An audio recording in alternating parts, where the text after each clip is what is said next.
nation's top assassin becomes a police officer, both the underworld and law enforcement face a complete upheaval. On the street, he encounters a group of thugs harassing a woman in black stockings. The patrol officers hide in their car, too afraid to intervene. But as a former assassin, he shows no fear whatsoever. Facing the thugs' provocation, he strikes one's jaw without hesitation. Seeing this, the others rush forward in unison. Only screams echo from the alley. In the blink of an eye, he takes down all of them. The enraged leader immediately pulls out a weapon. However, the officer deliberately presses his body against the blade's tip. I've seen many cold-blooded killers, but their eyes don't look like yours. If you don't dare touch me, then you're dead. The thug, who only knew how to intimidate others, finally experiences true fear. He has never seen any police officer carry such terrifying killing intent. Who exactly are you? Who else could I be? I'm a cop who specializes in cleaning up trash like you. 1 week ago, he was still an assassin codenamed B. Guang. This mission represents B. Guang's final assignment as a professional killer. His superior assigns him to work alongside an assassin codenamed Maple Leaf. Just as Bai Guang prepares to inquire about the mission details, a man suddenly appears behind him, attempting a sneak attack. Fortunately, Bi Guang reacts swiftly. He grabs the chain with both hands, then delivers a devastating elbow strike to the attacker's throat. The man immediately loses his ability to fight. Bi Guang demands fiercely,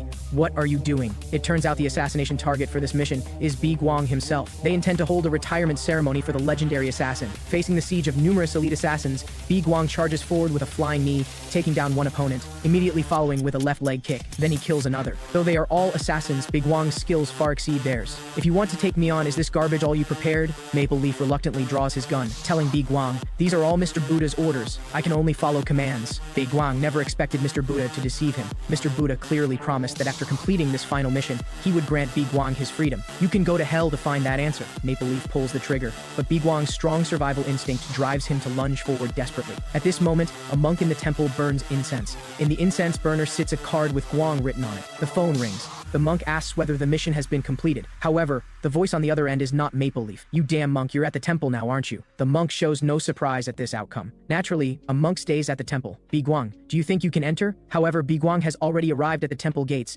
"If you don't dare come out, then I'll personally open this door." Numerous assassins hold weapons, watching Bi Guang with predatory eyes. The leading strongman tells him, "Mr. Buddha is preparing the ritual." Bi Guang cannot help but mock. Kidnapping people, then training them as killing machines, using human lives for money. And such a person can still be called Buddha. Hearing someone dare speak ill of Mr. Buddha, the strongman raises his axe to split him in half. Bi Guang bends down and slashes open his stomach with one strike. "You bastards, get out of my way. I've been raised as a killing machine since childhood. That man took everything from me, my body, my life, and my family." Bi Guang's eyes have turned bloodshot. After eliminating all the assassins, Mr. Buddha finally comes out to meet him. "You clearly promised to let me live an ordinary person's life. Didn't we make an agreement?" Mr. Buddha responds calmly, "So I'm helping you now. People eventually leave this world. This is what ordinary people's lives should be like." After Mr. Buddha says Namo Amitabha, he directly ends Bi Guang's life with a single shot. After an unknown period, Bi Guang hears someone calling him. When he opens his eyes again, he finds himself surrounded by police officers. Moreover, a female officer addresses him as Kim Kyung-soo. Upon seeing the police officer and his reflection in the mirror, he realizes that the legendary assassin Bi Guang has somehow been reborn as a police officer after his resurrection. His colleague tells him that he attempted to end his life by hanging and has been hospitalized for a week. He also wrote down the names of seniors who frequently bullied subordinates in his suicide note. After discharge, Police Sergeant Huang Chelmin and Huang Yongshan immediately confront him. "After hearing about your parents' crimes, you wanted to kill yourself, right? Since you want to die, just die quietly. How dare you write down our names to drag us down with you?" Huang Chelmin immediately raises his hand to slap him. However, Kim Kyung-soo catches his wrist. Huang Chelmin turns to ask the female officer Jo Gyung-hee, kneeling nearby, "Don't you think this behavior constitutes insubordination?" Jo Gyung-hee responds, "I'm facing downward and can't see anything." Another sergeant crouches in front of her with a malicious smile. "Then let me, your senior, take care of you and personally help you up." Kim Kyung-soo curses, "A bunch of bastards. I didn't expect this place to be such a mess too." He then forcefully grips the man's wrist. The intense pain makes Huang Chelmin feel as if his bones are about to shatter. He yells at Kim Kyung-soo to let go immediately. However, Kim Kyung-soo extends 2 fingers. Then he presses them directly against Huang Chelmin's neck. Amid everyone's shocked expressions, the unconscious Huang Chelmin instantly collapses to the ground. Next, Kim Kyung-soo slowly raises his foot toward the other sergeant. Then he stomps down hard. He targets a particularly sensitive area. The twisted expression clearly shows intense agony. However, the other bullied colleagues not only fail to thank him, but they actually accuse him of insubordination. Bi Guang never expected that after being betrayed by his organization in his previous life, he would now face betrayal from his colleagues. Soon, a group reports to Police Chief Choi Jinha. Police officers actually fighting each other and even daring to attack seniors. "Do you think public servants can't be fired? Take off your uniform and get out immediately." After leaving the office, colleagues scold him. asking if he has lost his mind. Don't you remember that those seniors' fathers are all police superintendents? Police superintendents are people we can never afford to offend, so Kim Kyung-soo, farewell. We'll always remember you. Bi Guang finally understands why the assassin organization never gets caught. Their internal corruption runs this deep. Returning home, Bi Guang stares at the broken hanging rope, lost in thought. Kim Kyung-soo was abandoned by both parents and organization. Ultimately, he ended his life. His fate mirrors Bi Guang's exactly. Since heaven has given him a chance at rebirth, he must break this cycle of fate. That night, Bi Guang visits the Western police station. He finds Hong Jun, an old acquaintance from his previous life, who now serves as security chief. Hong Jun refuses to believe that someone died and was reborn as a police officer. However, Bi Guang states, "I'm not asking you to believe me. I'm threatening you, security chief. Let me handle the Huago temple raid for you." Hong Jun is shocked. How could this person know about such matters? Who exactly are you? Hong Jun quietly reaches for his radio, seeking backup. However, screams fill the airwaves. Bi Guang's expression gradually darkens. "I've been saying from the start, I'm not asking you, I'm genuinely threatening you." Hong Jun breaks into a cold sweat and asks again, "Who are you really?" "I am Bi Guang." Hong Jun naturally refuses to believe this, so Bi Guang reveals the agreement they made 3 years ago. At that time, Hong Jun was merely a police chief investigating Huago Temple's true nature. Mr. Buddha sent Bi Guang to teach him a lesson. However, Bi Guang chose not to kill him. The condition was that Hong Jun must capture the monk within 3 years. Hong Jun asked why. "Aren't you from the same organization?" Bi Guang's answer was, "I don't like monks. Because they're all bald. Now 3 years have passed, and you haven't honored our agreement. But you've been promoted quite quickly these 3 years. You must have put considerable effort into flattery, so you should just die." Hong Jun hastily explains, "It's not that I didn't keep my word, but that I couldn't keep it. I climbed to this position through flattery to easily gather intelligence." When Hong Jun initially proposed that Mr. Buddha from Huago Temple was the leader of an assassination organization, everyone laughed. Huago Temple is a cultural heritage site. You must be reading too many comics. Just as Hong Jun prepared to present additional evidence, he faced severe criticism from higher-ups. Such actions would bring divine punishment. We cannot touch such matters. After hearing this, Bi Guang decides to spare him temporarily. "But this is only temporary. I'll help you, so you won't die by my hand. But from now on, you must satisfy my demands." The next day, someone kicks open the police station doors. When colleagues see Kim Kyung-soo arriving, they look puzzled. "Weren't you dismissed?" Such commotion naturally alerts Police Chief Choi Jin-ah. He points at Kim Kyung-soo and shouts angrily, "Didn't I tell you never to come back? Get out of here right now." At this moment, a figure appears behind Kim Kyung-soo. Choi Jin-ah's jaw nearly drops in shock. It is the high-ranking security chief. "Sir, why would you come to our small station?" Hong Jun pats Kim Kyung-soo's shoulder affectionately, saying, "I came to see where our Kyung-soo works." Choi Jin-ah begins stuttering. "What's your relationship with Patrol Officer Kim Kyung-soo?" "Patrol Officer Kim Kyung-soo could be considered my lifesaver. Please take good care of our Kyung-soo from now on." Bi Guang never expected hierarchy to be so effective. Subsequently, he asks Hong Jun for one final favor. At night, Mr. Buddha is striking his wooden fish. A figure silently appears at the doorway. "Who are you?" "I am a vengeful spirit drifting in this world due to resentment." Mr. Buddha pulls burning incense from the burner. He immediately shoots all of them toward the mysterious figure. The incense sticks have sharp steel needles at their bases. The mysterious figure nimbly dodges all attacks. "As a monk, how can you cause such chaos in a place serving Buddha? The owner of that mask is dead. Who exactly are you?" "I told you, I'm a vengeful spirit." The monk snaps his fingers. Several men instantly appear. "Since you're a vengeful spirit, let me help you achieve enlightenment." Bi Guang immediately takes down one person. He seizes the dagger from his hand. Then with a flash of the blade, he instantly eliminates 4 assassins. The remaining men freeze in terror, that are too afraid to act. Bi Guang begins mocking the monk. "Looks like you'll need to care for several more souls, but you must remember to take good care of them. Otherwise, they'll become vengeful spirits like me and come for you." The monk realizes these men are no match for him, so he orders them all to retreat. "Although I don't know who sent you, you appear to be possessed by an evil spirit. It seems I must personally exorcise you. Let me see what you look like under that mask." Bi Guang quickly responds, "Let's save that for another day. I only came to say hello today. You'll naturally learn who I am later. Just keep your neck ready and wait for me." Before Bi Guang finishes speaking, the monk suddenly charges forward. Just as his hand reaches the mask, smoke accompanied by explosion sounds instantly fills the entire room. It turns out to be tear gas. When the smoke clears, Bi Guang has vanished. The monk crushes the mask in his hand. Then he looks at the card in the incense burner. Do vengeful spirits truly exist in this world? The next day, Security Chief Hong Jun appears utterly exhausted. Bi Guang asks why he looks so terrible. Hong Jun responds, "It's all because of you. Not only did you injure all personnel at my station, but you also made me steal tear gas for you. I've been overwhelmed handling the aftermath for you." Bi Guang responds, "Who told you not to catch that damn monk sooner?" Hong Jun counters, "Everything requires evidence. Someone who kills randomly, like you, simply doesn't understand." Bi Guang states, "I only kill those who deserve death. Otherwise, you'd already be dead by my hand." Hong Jun warns him, "No one has the right to take another's life. Even if that person deserves death, everyone must face judgment according to society's laws. Then why hasn't that damn monk faced judgment yet? Better to let 10 criminals go free than let one innocent suffer." Bi Guang has grown tired of such rhetoric. "Why does everything require evidence? How about I form my own team to investigate personally?" Hong Jun scolds, "You're just a patrol officer. What qualifications do you have to form a team? At minimum, you'd need to reach the rank of guard." Upon hearing this, Bi Guang immediately shows interest. "Looks like I need to work hard for a quick promotion." Returning to the police station, he asks Jo Gyeong-hee how to achieve rapid promotion. Jo Gyeong-hee explains, "First, you need 1 year of service. Then take the promotion exam Advancing from patrol officer to guard takes at least 10 years. Even with security chief Hong Jun's backing, you still need to go through the examination process. However, there's one special circumstance. If you apprehend a major criminal, you can receive a special promotion. Before Jo Young-hee finishes speaking, Kim Kyung-soo, who was just in front of her, disappears in the blink of an eye. At this moment, he has arrived at the night's busiest street. This area not only teems with various illegal transactions, but frequently witnesses fights and brawls. Bi-gwang in his police uniform stands out conspicuously on the street. Having spent a lifetime as an assassin without formal education, achieving special promotion through criminal apprehension seems like an excellent choice. Among the national population, 1 in 3 people has a criminal record. Although this includes those with minor violations, the number of people who have committed crimes remains remarkably high. Currently, Bi-gwang seeks not merely minor offenders, but major criminals. After patrolling the area, he finally identifies a target that could facilitate his rapid promotion. Such behavior constitutes a serious crime. Suddenly, the bar music stops. A long-haired man asks everyone,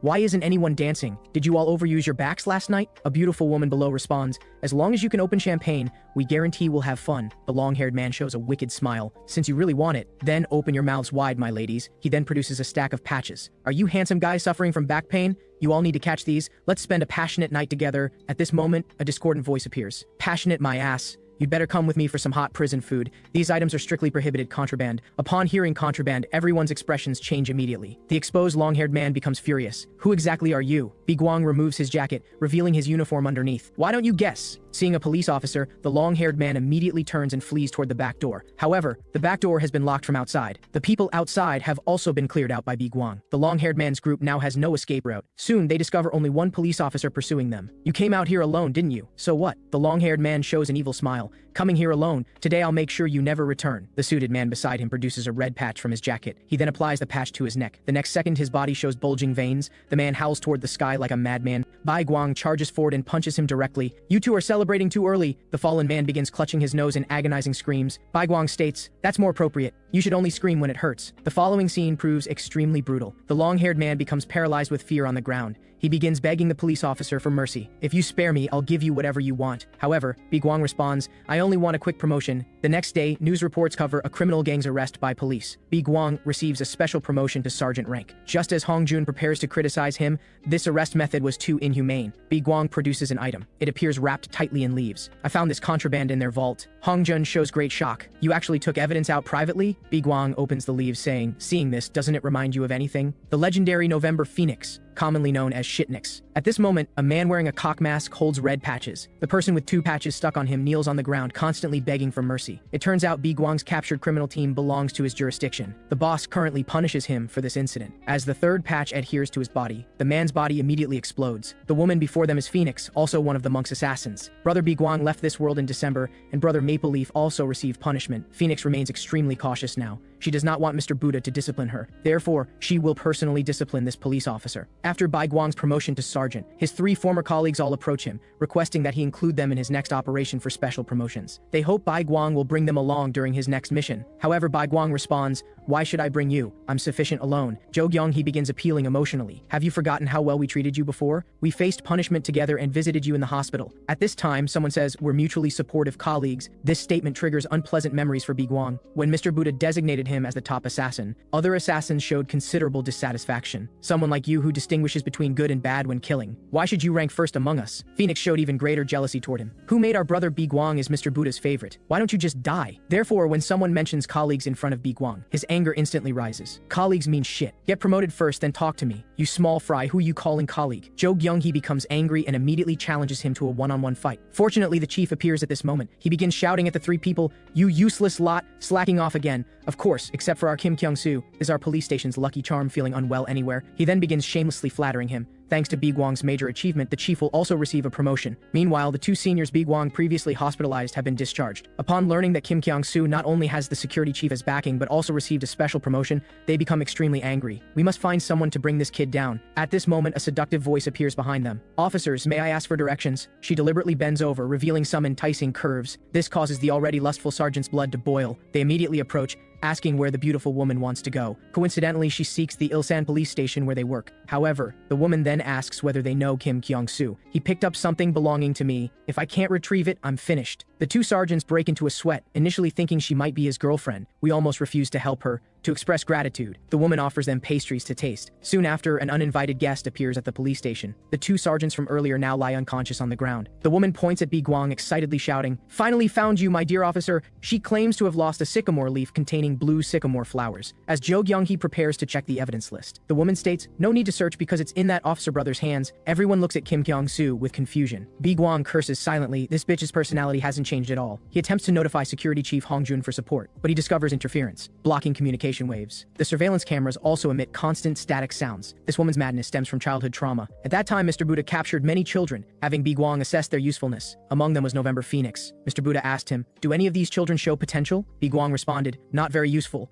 Mr. Buddha then snapped his fingers. "Let them all achieve enlightenment." This outcome completely surprised Bi Guang. He quickly added, "With some training, they could definitely help us later." However, Mr. Buddha patted him, saying ominously, "I've told you before, compassion is not a good thing." Subsequently, all those children received lethal poison. Phoenix showed intense survival instincts. She swore she would work hard to help Mr. Buddha. Mr. Buddha joked, "Little girl, if you want to be useful, perhaps waiting until your next reincarnation might be faster." Despite Phoenix's struggles, she could not escape drinking the poison. However, during the final cleanup, someone discovered this little girl was still alive. Thus, she successfully recovered her life. But her subsequent existence resembled hell. Mr. Buddha made her consume large quantities of drugs daily to build her body's drug resistance. After growing up, Mr. Buddha called her the November Phoenix. Phoenix showed absolute loyalty to Mr. Buddha. Her greatest wish was to prove useful. She has now become a drug-addicted, incurable madwoman. Seeing the police officer remain silent, Phoenix's mental state gradually spirals out of control. Bi Guang considers how to deal with her. With so many people here, it's difficult to take action against her. He then devises a plan,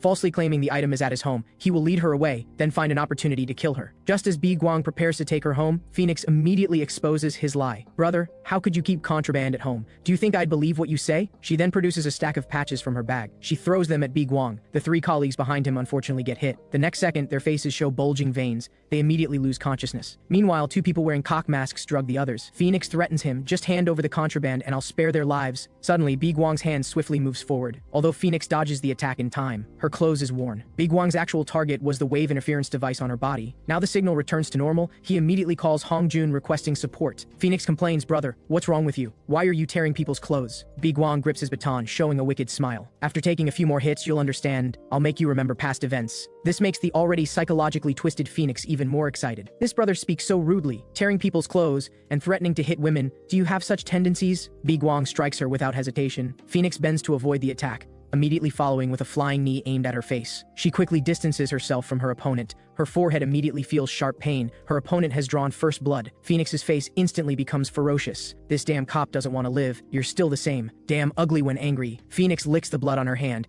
"You don't seem like an ordinary police officer. Are you from Special Forces?" She then produces a red patch. "I don't care about your background, because you're about to meet your maker." With the patch's enhancement, Phoenix's strength and speed double. However, she immediately receives a solid hit from the baton. "Do you think one patch is really enough? Haven't you learned your lesson from getting beaten? You need at least 10 patches to fight me." Phoenix was beaten so badly she held her head in her hands, but she did not dare fight back. "You little punk dare treat me this way? You're exactly the same as before, always relying on drugs, never thinking about training your body." Phoenix feels somewhat confused. "Who are you, bastard, pretending to know me?" Bi Guang suddenly crouches down, striking her beautiful legs with the baton. Phoenix gets completely knocked over. Bi Guang immediately pins her beneath him. "About who I am? Take a few more beatings to familiarize yourself, then you'll understand. Although drugs have ruined your brain, facing death should help you recognize who I am. Just obediently die for me." However, at this moment, an accident occurs. Under Bi Guang's forceful action, the solid baton automatically retracts. Phoenix seizes the opportunity to push him off her. Bi Guang curses silently. "Why is this baton's quality so poor? They give police such cheap equipment? How am I supposed to fight like this?" Phoenix becomes furious and launches another attack. Bi Guang hastily blocks with his arms. However, his both hands feel numb. He then notices Phoenix's forehead patch has changed to an unfamiliar style. Meanwhile, his own hands begin showing bulging veins. Just touching her clothes briefly caused this. Fortunately, Phoenix's condition isn't great either. "What kind of monster are you? Why do you remind me of that dead guy?" A nearby cockmask wearer states,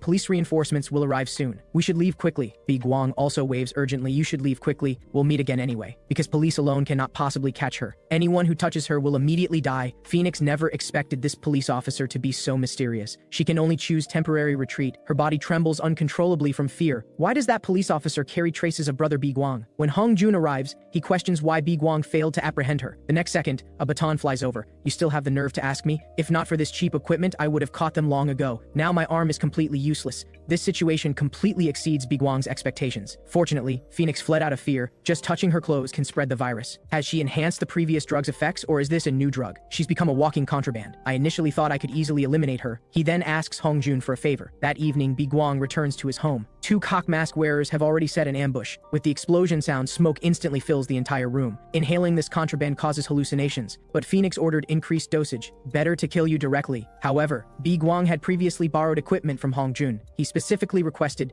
no cheap stuff. The more expensive, the better. He had already anticipated Phoenix wouldn't spare him, though he didn't expect her to be scared enough to only send subordinates. What a coward. This time, let you taste what expensive equipment feels like. Both cock mask wearers freeze like statues. One attempts to say, don't be afraid, this thing clearly looks fake. The next second, Biguang gives them a full barrage. Both cock mask wearers get shot into submission. Expensive equipment truly has excellent quality. Hongjun arrives at the scene and finds the two men's condition unbearable to witness. Although these are rubber bullets, how many did you fire? Are you sure they're still alive? Biguang responds. They have suicide capsules under their tongues that must be removed first. At this moment, Hongjun finally believes he truly is Biguang. Have you been doubting me all along? Then why did you lend me equipment? I figured I'd been deceived. Who could believe someone would be reborn? However, from the contraband to this Phoenix case, I'm now 99% convinced you are Biguang. The remaining 1% doubt exists because if you really are Biguang, why not directly find that monk and eliminate him? Biguang responds. Didn't you say evidence is required? That's our stance as police officers. But from your perspective, direct elimination would be the first choice, Biguang explains. The entire nation regards that monk as a living Mr. Buddha reincarnation. If I eliminate him directly, what do you think people would do to commemorate him? Moreover, this matter isn't as simple as just eliminating him. Their world is more complex than you imagine. Are there other organizations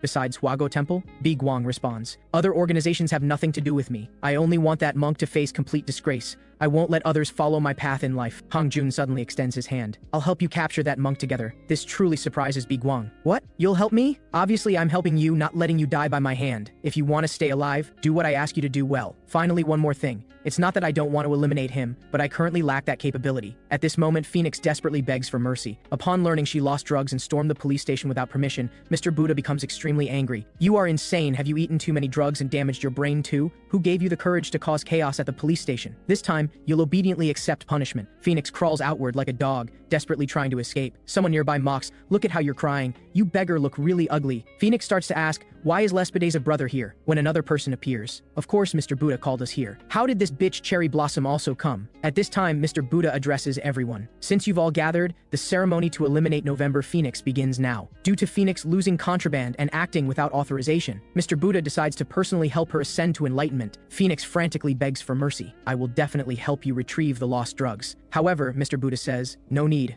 I've already sent someone to retrieve that item. He then asks everyone, any opinions about handling Phoenix? Lespede's brother responds, of course eliminate her. How can such a detestable bitch exist who relies on drugs for strength? March Cherry Blossom also agrees, although reluctant, the expert world is so cruel and heartless. According to majority opinion, Mr. Buddha announces formal exorcism proceedings. Phoenix finally realizes he intends to kill her. Therefore, she summoned these people who dislike her. Subsequently, Cherry Blossom presents Mr. Buddha's favorite weapon. I have no use for useless people, Namo Amitabha. As the trigger is pulled, Phoenix hastily states, I've developed a new drug 5 times stronger than current contraband. Moreover, it's difficult to detect during security checks. Mr. Buddha slowly lowers his weapon. How much have you produced? Where are the distribution points? Approximately 10 kilograms. I've already contacted distribution points in several neighboring countries. Please give me half a year. I will definitely become useful to you. Mr. Buddha responds, due to your stupid actions causing me significant losses, I'm only giving you 3 months to prove yourself. Thus, Phoenix recovers her life again. At this moment, Hongjun has already discovered that there is a mole connected within the police force. Those contraband items have mysteriously vanished. Biguang shows no concern about this. When we catch that bitch Phoenix,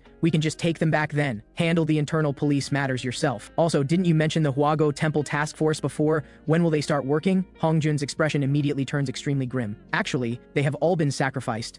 Biguang's sandbag-sized fist immediately swings up. You little brat dare to lie and deceive me. I see you don't want to live anymore. Hongjun hurriedly says, why don't you personally form a team? Didn't you say before that you need to be promoted to guard to form a team? With me as security chief backing you up, who dares to oppose? However, Biguang is the first to raise his hand in opposition. I'm already used to acting alone. Hongjun explains that all police officers are organized. Acting alone will face many restrictions. Moreover, this is an order I'm giving you as security chief. You must act in teams. If I form a team myself, I'll be under too much surveillance. The risk and burden are too great. However, Biguang says, don't you dare order me around. I want you to personally beg me. Hongjun has no choice but to swallow his pride, saying, "Please, I beg you to form a team." Afterwards, Baiguang tells those three colleagues about the team formation. A sergeant can actually form a team, truly worthy of having connections. When Jo Kyung-hee asks who the team members are, Baiguang actually says, "Of course it's you. You're the only ones in the police station with lower ranks than me." Everyone is instantly moved to tears, so you do have us in your heart after all. Is this what friendship between colleagues feels like? We'll definitely work our hardest. However, Baiguang says, "Who told you we're colleagues? Don't you have any self-awareness? Listen up, all of you. I only need people who obey quietly. Our relationship isn't colleagues. From now on, you're all my slaves. If I tell you to die, go die immediately. If I tell you to live, then live obediently. If you understand, immediately call me master and let me hear it. Then I'll agree to let you be my team members." Before this, Hongjun showed him the detailed files of these three people. The one with lots of hair is called Hwang Heejun. He's proficient in boxing, Muay Thai, and Taekwondo, though he looks like he has strong combat ability. But he failed the exam 4 times. A typical case of strong limbs but simple mind. At this moment, he still thinks Baiguang is asking them to call him director. Others look at him like looking at an idiot. It's not director, it's master. The balding one next to him is called Lee Sung-yun. He's proficient in another martial art, like Brazilian Jiu-Jitsu and Judo. But on the day of the interview, he was directly scared to tears. He's a super coward. Now hearing Baiguang asking them to call him master,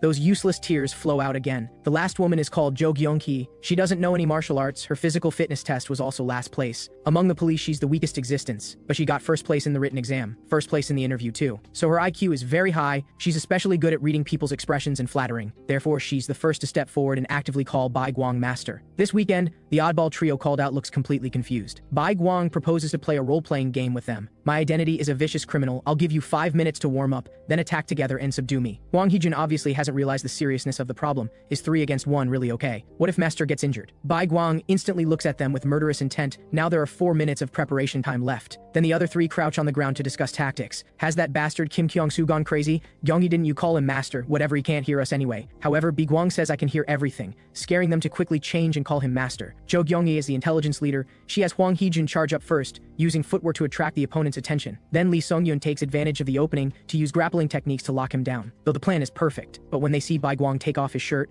revealing his 8-pack abs, the 3 can't help but break into a cold sweat. When did this guy become a real man? Jo Gyeonggi directs Hwang Heejun to act according to the original plan. Then he starts doing tap dance on the spot. "You idiot, you need to go in front of him." However, the next second, Hwang Heejun is directly punched and sent flying back. Baiguang is speechless about these people. "Are you joking with me? Is this your performance when facing criminals?" Jo Gyeong-hee hurriedly tells Lee Sung-yun to charge up. However, he's scared and turns to run away. Baiguang quickly catches up. He actually left his back to the criminal. "You idiot, do you even know how to be a police officer?" Seeing the two with the best physical fitness both dealt with, Jo Gyeong-hee, this weakling with 0 combat power, can't make any waves. So she sensibly kneels on the ground, begging Master to spare her life. "Surely you won't even hit a woman." Baiguang slowly lifts her chin. "Are women not police officers too?" These weaklings are even more speechless than he imagined. "Today we'll train 3 times like this. If you don't want to get beaten, fight desperately to pounce on me and subdue me." Afterwards, Hongjun advises Baiguang not to train too harshly. Ordinary people can't withstand your punches. But Baiguang says, "Are the people we're catching ordinary people? Also, why hasn't your interrogation produced any results yet?" Hongjun says, "They refuse to talk no matter what. There's nothing I can do. It's all because I chose to trust you police officers. From now on, I'll conduct the interrogation myself." Hongjun hurriedly reminds him that torture is not allowed. However, Baiguang is confident. "I have a better method." Baiguang disguises himself as his former appearance.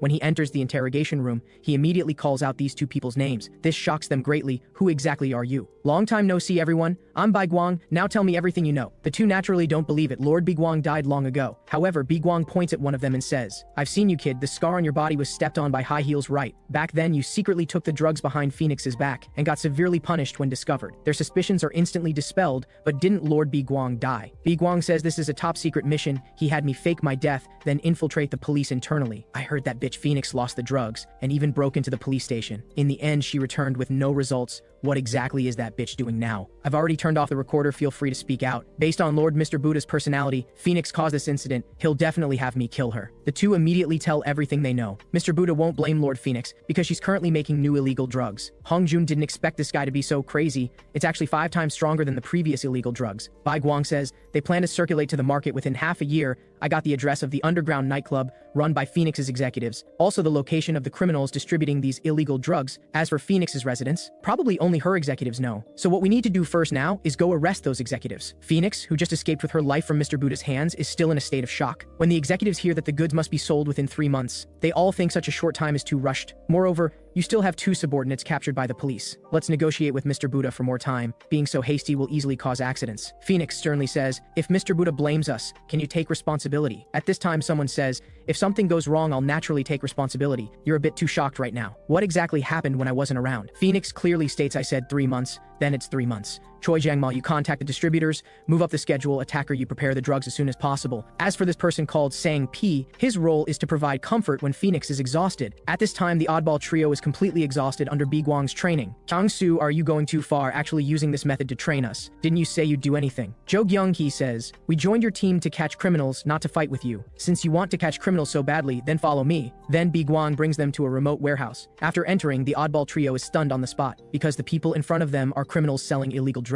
Why are you all looking at me? Aren't there criminals right in front of you? Hurry up and arrest them, my police officers. Seeing real criminals, the oddball trio immediately chickens out. However, B Guang has an evil smile, I wish you a pleasant time. Then he locks everyone in the warehouse. The criminals, hearing their police, immediately order their subordinates to eliminate them all. Hwang Hee-jun and Lee Sung-yoon are immediately scared to the point of losing control of their bowels. Jo Kyung-hee comforts them to stay calm. Even if we can't fight, we won't die. No matter how trash Kyung-soo is, he won't watch us die. Now let's show that bastard Kim Kyung-soo that we're also police officers. B Guang is satisfied with her performance, not only high IQ but also quick reactions. But the disadvantage is, she can't help at all in action. He has Hwang Hee-jun lead the charge, give the opponent a show of strength. Didn't expect him to charge straight into the guy's fist. However, what the two didn't expect, Hwang Hee-jun took a punch and actually says it doesn't hurt at all. This guy's fist compared to Kim Kyung-soo's is like cotton. He must be used to getting beaten by Kyung-soo. Now he feels his body is especially durable. Then he calls Lee Sung-yoon to join in. These guys' attacks are like tickling. Just then, someone behind takes an iron rod preparing to sneak attack. At the critical moment, the always cowardly Lee Sung-yoon finally acts. B Guang is pleased seeing their morale rise. These two might be useful with some training. What gives him the biggest headache now is Jo Kyung-hee. This guy only has verbal skills. Seeing his minions can't even handle 2 police officers, the boss finally can't sit still. He takes off his shirt, revealing a body full of muscles. Hwang Hee-jun and Lee Sung-yoon are instantly scared into cold sweats. The two appear very small under the opponent's powerful aura, and once suppressed by the aura, not only will their bodies tremble involuntarily, the pain they feel will also be super amplified. After the boss deals with these 2 male officers, the remaining Jo Kyung-hee immediately kneels on the ground begging for mercy. As long as she can spare her life, she can satisfy any of his demands. B Guang thought this guy was completely hopeless. Who knew she actually took advantage of the boss's inattention to pull out a taser, directly stabbing it toward his dick. However, the boss's resistance to attacks is very strong. He lifts his leg and kicks hard toward Jo Kyung-hee's face. Fortunately, B Guang at the side finally acts. He kicks the boss flying, then turns around with an elbow strike, hitting hard on the face. In less than 2.5 seconds, he knocks him unconscious. Now you know how useless you are. Take the drugs on the table and leave here immediately. Jo Kyung-hee still wants to arrest these people. B Guang says someone will come handle it. Bringing you 3 burdens along will only make things more troublesome when we encounter them. Not long after, Phoenix's subordinate, the executive in charge of drug production, Choi Jang-mal, arrives here. The boss just wants to beg for mercy. Choi Jang-mal uses both hands to pry open his mouth, actually tears off his jaw alive. At this time, the minion beside reminds him to look behind. A card is stuck on the table. Choi Jang-mal's expression instantly freezes, because the owner of this card is B Guang. B Guang hands the confiscated illegal drugs to Hongjun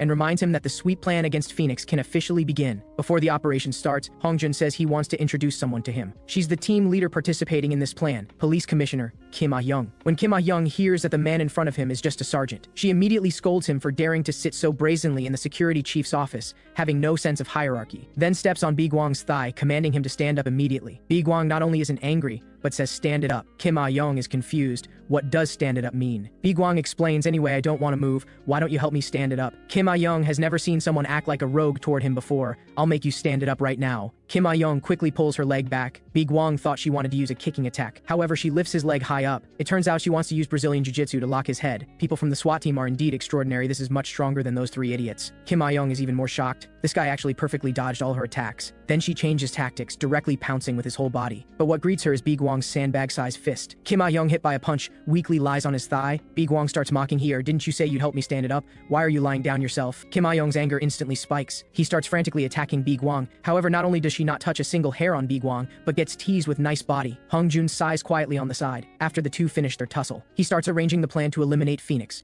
Based on the information B Guang brought, Phoenix's top executives meet at the underground nightclub every weekend of the month, when you'll lead your respective teams to attack together. Kim Ah-young questions the authenticity of this information. Has it been verified? Hongjun says this was obtained through personal interrogation by Sergeant Kim Kyung-soo. Kim Ah-young is even more suspicious. What a joke. They wouldn't talk no matter how we interrogated them before. B Guang innocently says, I got the information for you, you should thank me. Kim Ah-young is obviously deliberately trying to find fault with him. Just shut up. Unless I hear it personally, I won't believe it. Let me reinterrogate them. Hongjun decisively refuses, because those 2 captured criminals are already dead. B Guang quickly guesses it must be Mr. Buddha who had them killed. Didn't expect the security at this police station to be so poor. But Kim Ah-young doesn't know the situation. She asks Hongjun how they died. However, Hongjun not only doesn't answer, but tells Kim Ah-hyung to leave first. He has something to discuss with Kim Kyung-soo privately. This makes Kim Ah-hyung even more displeased. Before leaving, she threatens Bi-gwang. My specialty is sniping. Next time I'll bring a gun to fight you again. Then Hongjun hands something to Bi-gwang. This was found in that interrogation room after Phoenix's subordinates died. At the same time, Phoenix is trembling all over while looking at the card in his hand. It's the one Bi-gwang left after confiscating the illegal drugs. The executives originally wanted to tell Mr. Buddha about this, but Phoenix immediately refuses. Bi-gwang clearly already died.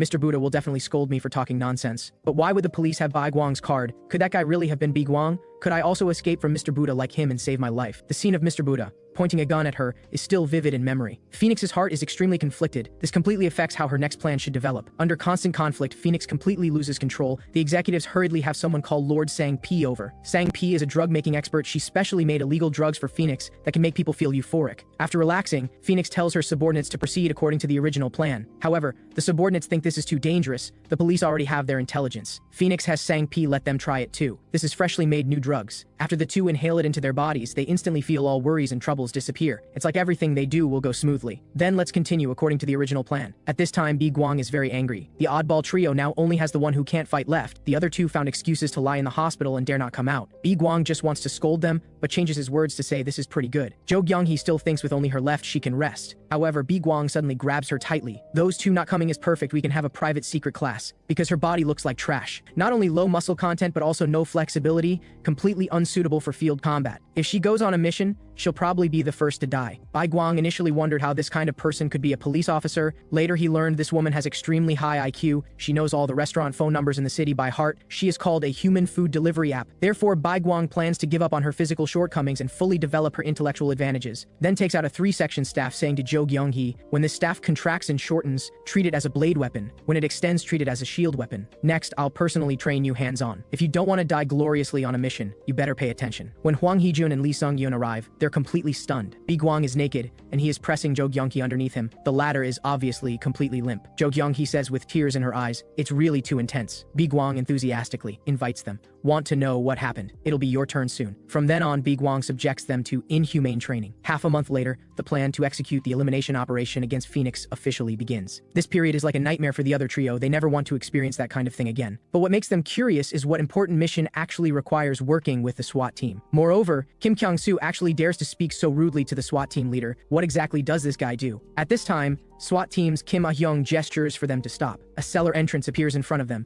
with two perverted men wearing cock masks at the entrance. Kim Ah-hyung rushes up without a word, swinging the rifle butt to kill one. Another minion hurriedly pulls out a dagger. Kim Ah-hyung kicks directly hitting the opponent's jaw. The sharp operation leaves the oddball trio dumbfounded. Then Kim Ah-hyung picks up the radio, saying the guards have been dealt with by me. Prepare to begin the operation. Bi-gwang turns to the trio saying let's go in too. Unexpectedly, Kim Ah-hyung refuses. You stay here and guard, don't enter without my orders. Mere ordinary police officers dare to execute missions with the SWAT team. This statement completely hurts Jo Kyung-hee's self-esteem. She's about to speak back but gets scolded by Kim Ah-hyung. A small patrol officer dares to talk back to me. If not for the security chief's orders, I wouldn't agree to let you follow. Now don't come and interfere with our mission execution. What Kim Ah-hyung doesn't expect is that this time Bi-gwang is unusually obedient. Then you SWAT team go in by yourselves. If something goes wrong, we're not responsible. If Kim Ah-hyung knew that Bi-gwang deliberately let her go in first, she'd definitely be furious enough to kill him. Because when they break down the door and rush in, they discover the scene in front of them completely doesn't match the dynamic music. People are swaying left and right in the dance hall like zombies. At this time, Phoenix's subordinates have been waiting for them for a long time. Dear nightclub member friends, hello. There are currently uninvited guests inside the nightclub trying to disrupt our party. Whoever can subdue these people and bring them over. One head can be exchanged for 1 month of free drug usage vouchers. Everyone instantly goes crazy and pounces over. Where has Kim Ah-hyung seen such a scene? This is exactly like zombies in apocalypse movies. She hurriedly orders to raise shields to block attacks. The operation to eliminate Phoenix officially begins. At this rate, the SWAT team will quickly be scattered. Executive Dong Chul sighs calmly on the side. Anyway, you can't shoot randomly. At this time, Kim Ah-hyung orders everyone to put on gas masks, then throws a tear gas grenade into the crowd, but she still miscalculates. This group of people has already fallen into a state of complete madness. Tear gas has no effect at all. Dong Chul arranges for subordinates to transfer all the drugs out through the back door. Just then, footsteps are heard from the entrance. Kim Ah-hyung discovers it's Bi-gwang, just about to scold him for disobeying orders and entering without permission. Bi-gwang steps on her head. Using Kim Ah-hyung as a springboard, he leaps up and charges toward Dong Chul. As a figure quickly flashes by, Dong Chul's body is already hit by countless countless knife wounds. Then Biguang presses him against the wall. He takes out a dagger and directly pierces through both his hands. "I'll spare your life, just stay obediently on the wall." After speaking, Biguang walks toward the interior of the club. Kim Ah-hyung leads the SWAT team and with great effort finally knocks down all the addicts. However, only a dagger remains on the wall. Dong-chul actually forcibly pulled his hands out. Kim Ah-hyung pulls out his pistol, ordering him to surrender immediately. Dong-chul says, "Nice to meet you, my junior. I'm your senior." Kim Dong-chul, Kim Ah-hyung immediately orders to start shooting. The other trio outside hears gunshots from inside and is very displeased. "Since you won't let us in, why did you bring us here? The private secret classes before made us suffer so much." At this time, a huge figure appears behind them. "What are you rookie police officers doing here?" The three are scared and immediately retreat. Jo Kyung-hee directly pulls out the taser and shoots. However, the opponent catches the chain with 100,000 volts with bare hands. This leaves the oddball trio completely stunned. The big guy says it's quite stimulating but far from Lord Phoenix's level. At this moment, Dong-chul is hiding behind a table,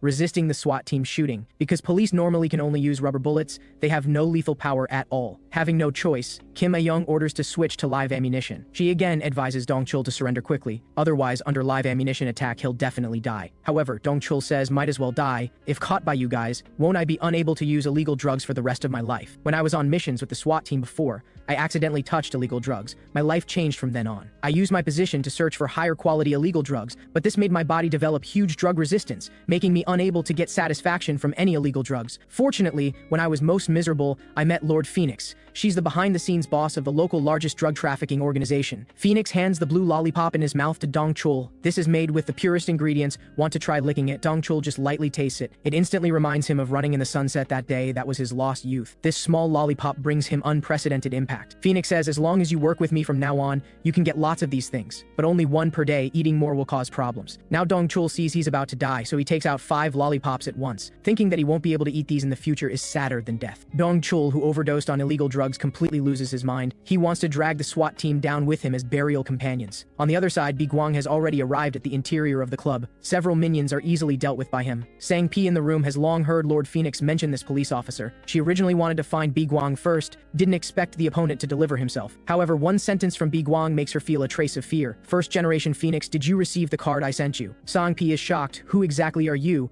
Biguang has heard this sentence countless times, but he's not tired of it at all. "Next, I'll also make you recall past flavors." Biguang deliberately keeps her in suspense. "You're so good at reading expressions, you should be able to guess who I am." Sang-pi says seductively, "I'm very interested in you. Why don't we sit down and have some tea and chat?" However, Sang-pi's little tricks naturally can't escape Biguang's eyes. When she takes out a patch from her chest about to stick it on her body, Biguang mercilessly smashes down on her face. "You drug dealers all have one thing in common, pretending to talk while secretly sticking enhancement patches. Wasting time sticking this garbage is worse than directly attacking a few more times." Biguang's whip kick directly breaks Sang-pi's arm. At this time, her mouth makes a crunching sound. Turns out she bit through a pill hidden in her mouth beforehand. However, Biguang already knows her methods inside and out. "Doesn't it feel uncomfortable keeping it in your mouth all day?"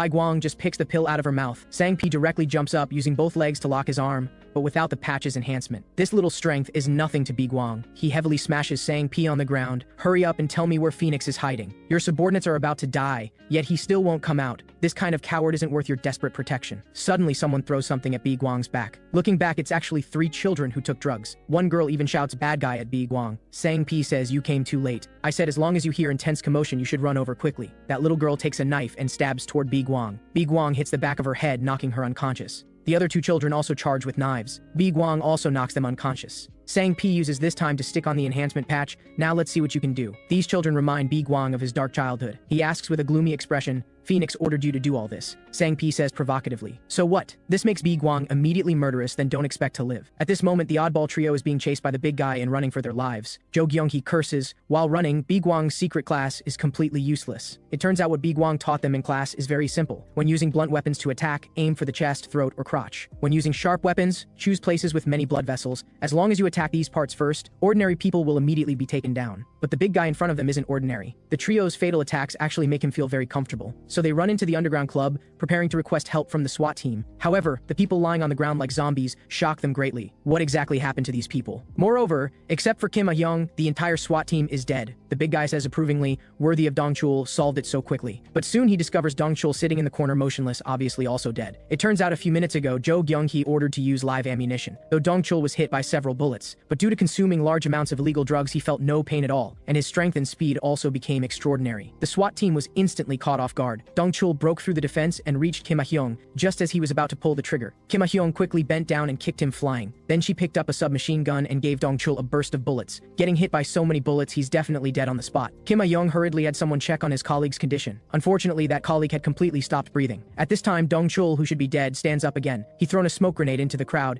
The scene instantly became filled with smoke. A SWAT member just wanted to shout, "There's someone ahead." The next second, he got a headshot. For a moment, everyone fell into panic, all shouting, "Where did the shot come from?" Dongchul mocked them for panicking just because a colleague died. "Your equipment is so good, but skills are worse. As your senior, let me give you a good lesson. Just the training fee has to be paid with your lives." In this blurry smoke, every gunshot meant hearing a colleague fall. Kim A-young felt the fear of death for the first time. At this time, a strange figure appeared before her eyes. Vaguely, a gun was already aimed at her. Kim A-young thought she would die this time. When the smoke cleared, she finds Dongchul was already dead. Kim A-young, who escaped with her life, doesn't feel any relief. This feeling of being the only one alive is worse than death. She truly experiences what fear and despair mean. Can't do anything except moan. When Bi-gwang uses a dagger to carve countless beautiful wounds on Sang-Pi's body, she finally knows who this man in front of her really is. That year was the first time Sang-Pi saw Bi-gwang. Mr. Buddha asked her how this youth in front of her looked. He's the newly promoted Bi-gwang this time. Sang-Pi's answer was full of disdain. At first glance, he seems more formidable than the first-generation Lord Bi-gwang, but there's a feeling that he doesn't know how to wrap things up. Mr. Buddha said, "I think your brain has been fried by contraband. You only see the surface." He's not incapable of finishing things, but rather he's enjoying all of this. When he first came here, the first-generation Bi-gwang killed all the orphans who lived with him. Now come and feel this carefully. Don't the countless wounds he carved out with his dagger look beautiful, just like the leaves of a willow tree? No one is more suited to be Bi-gwang than him, although everyone now knows that Bi-gwang has been dealt with by Mr. Buddha. But he's absolutely certain that this police officer before him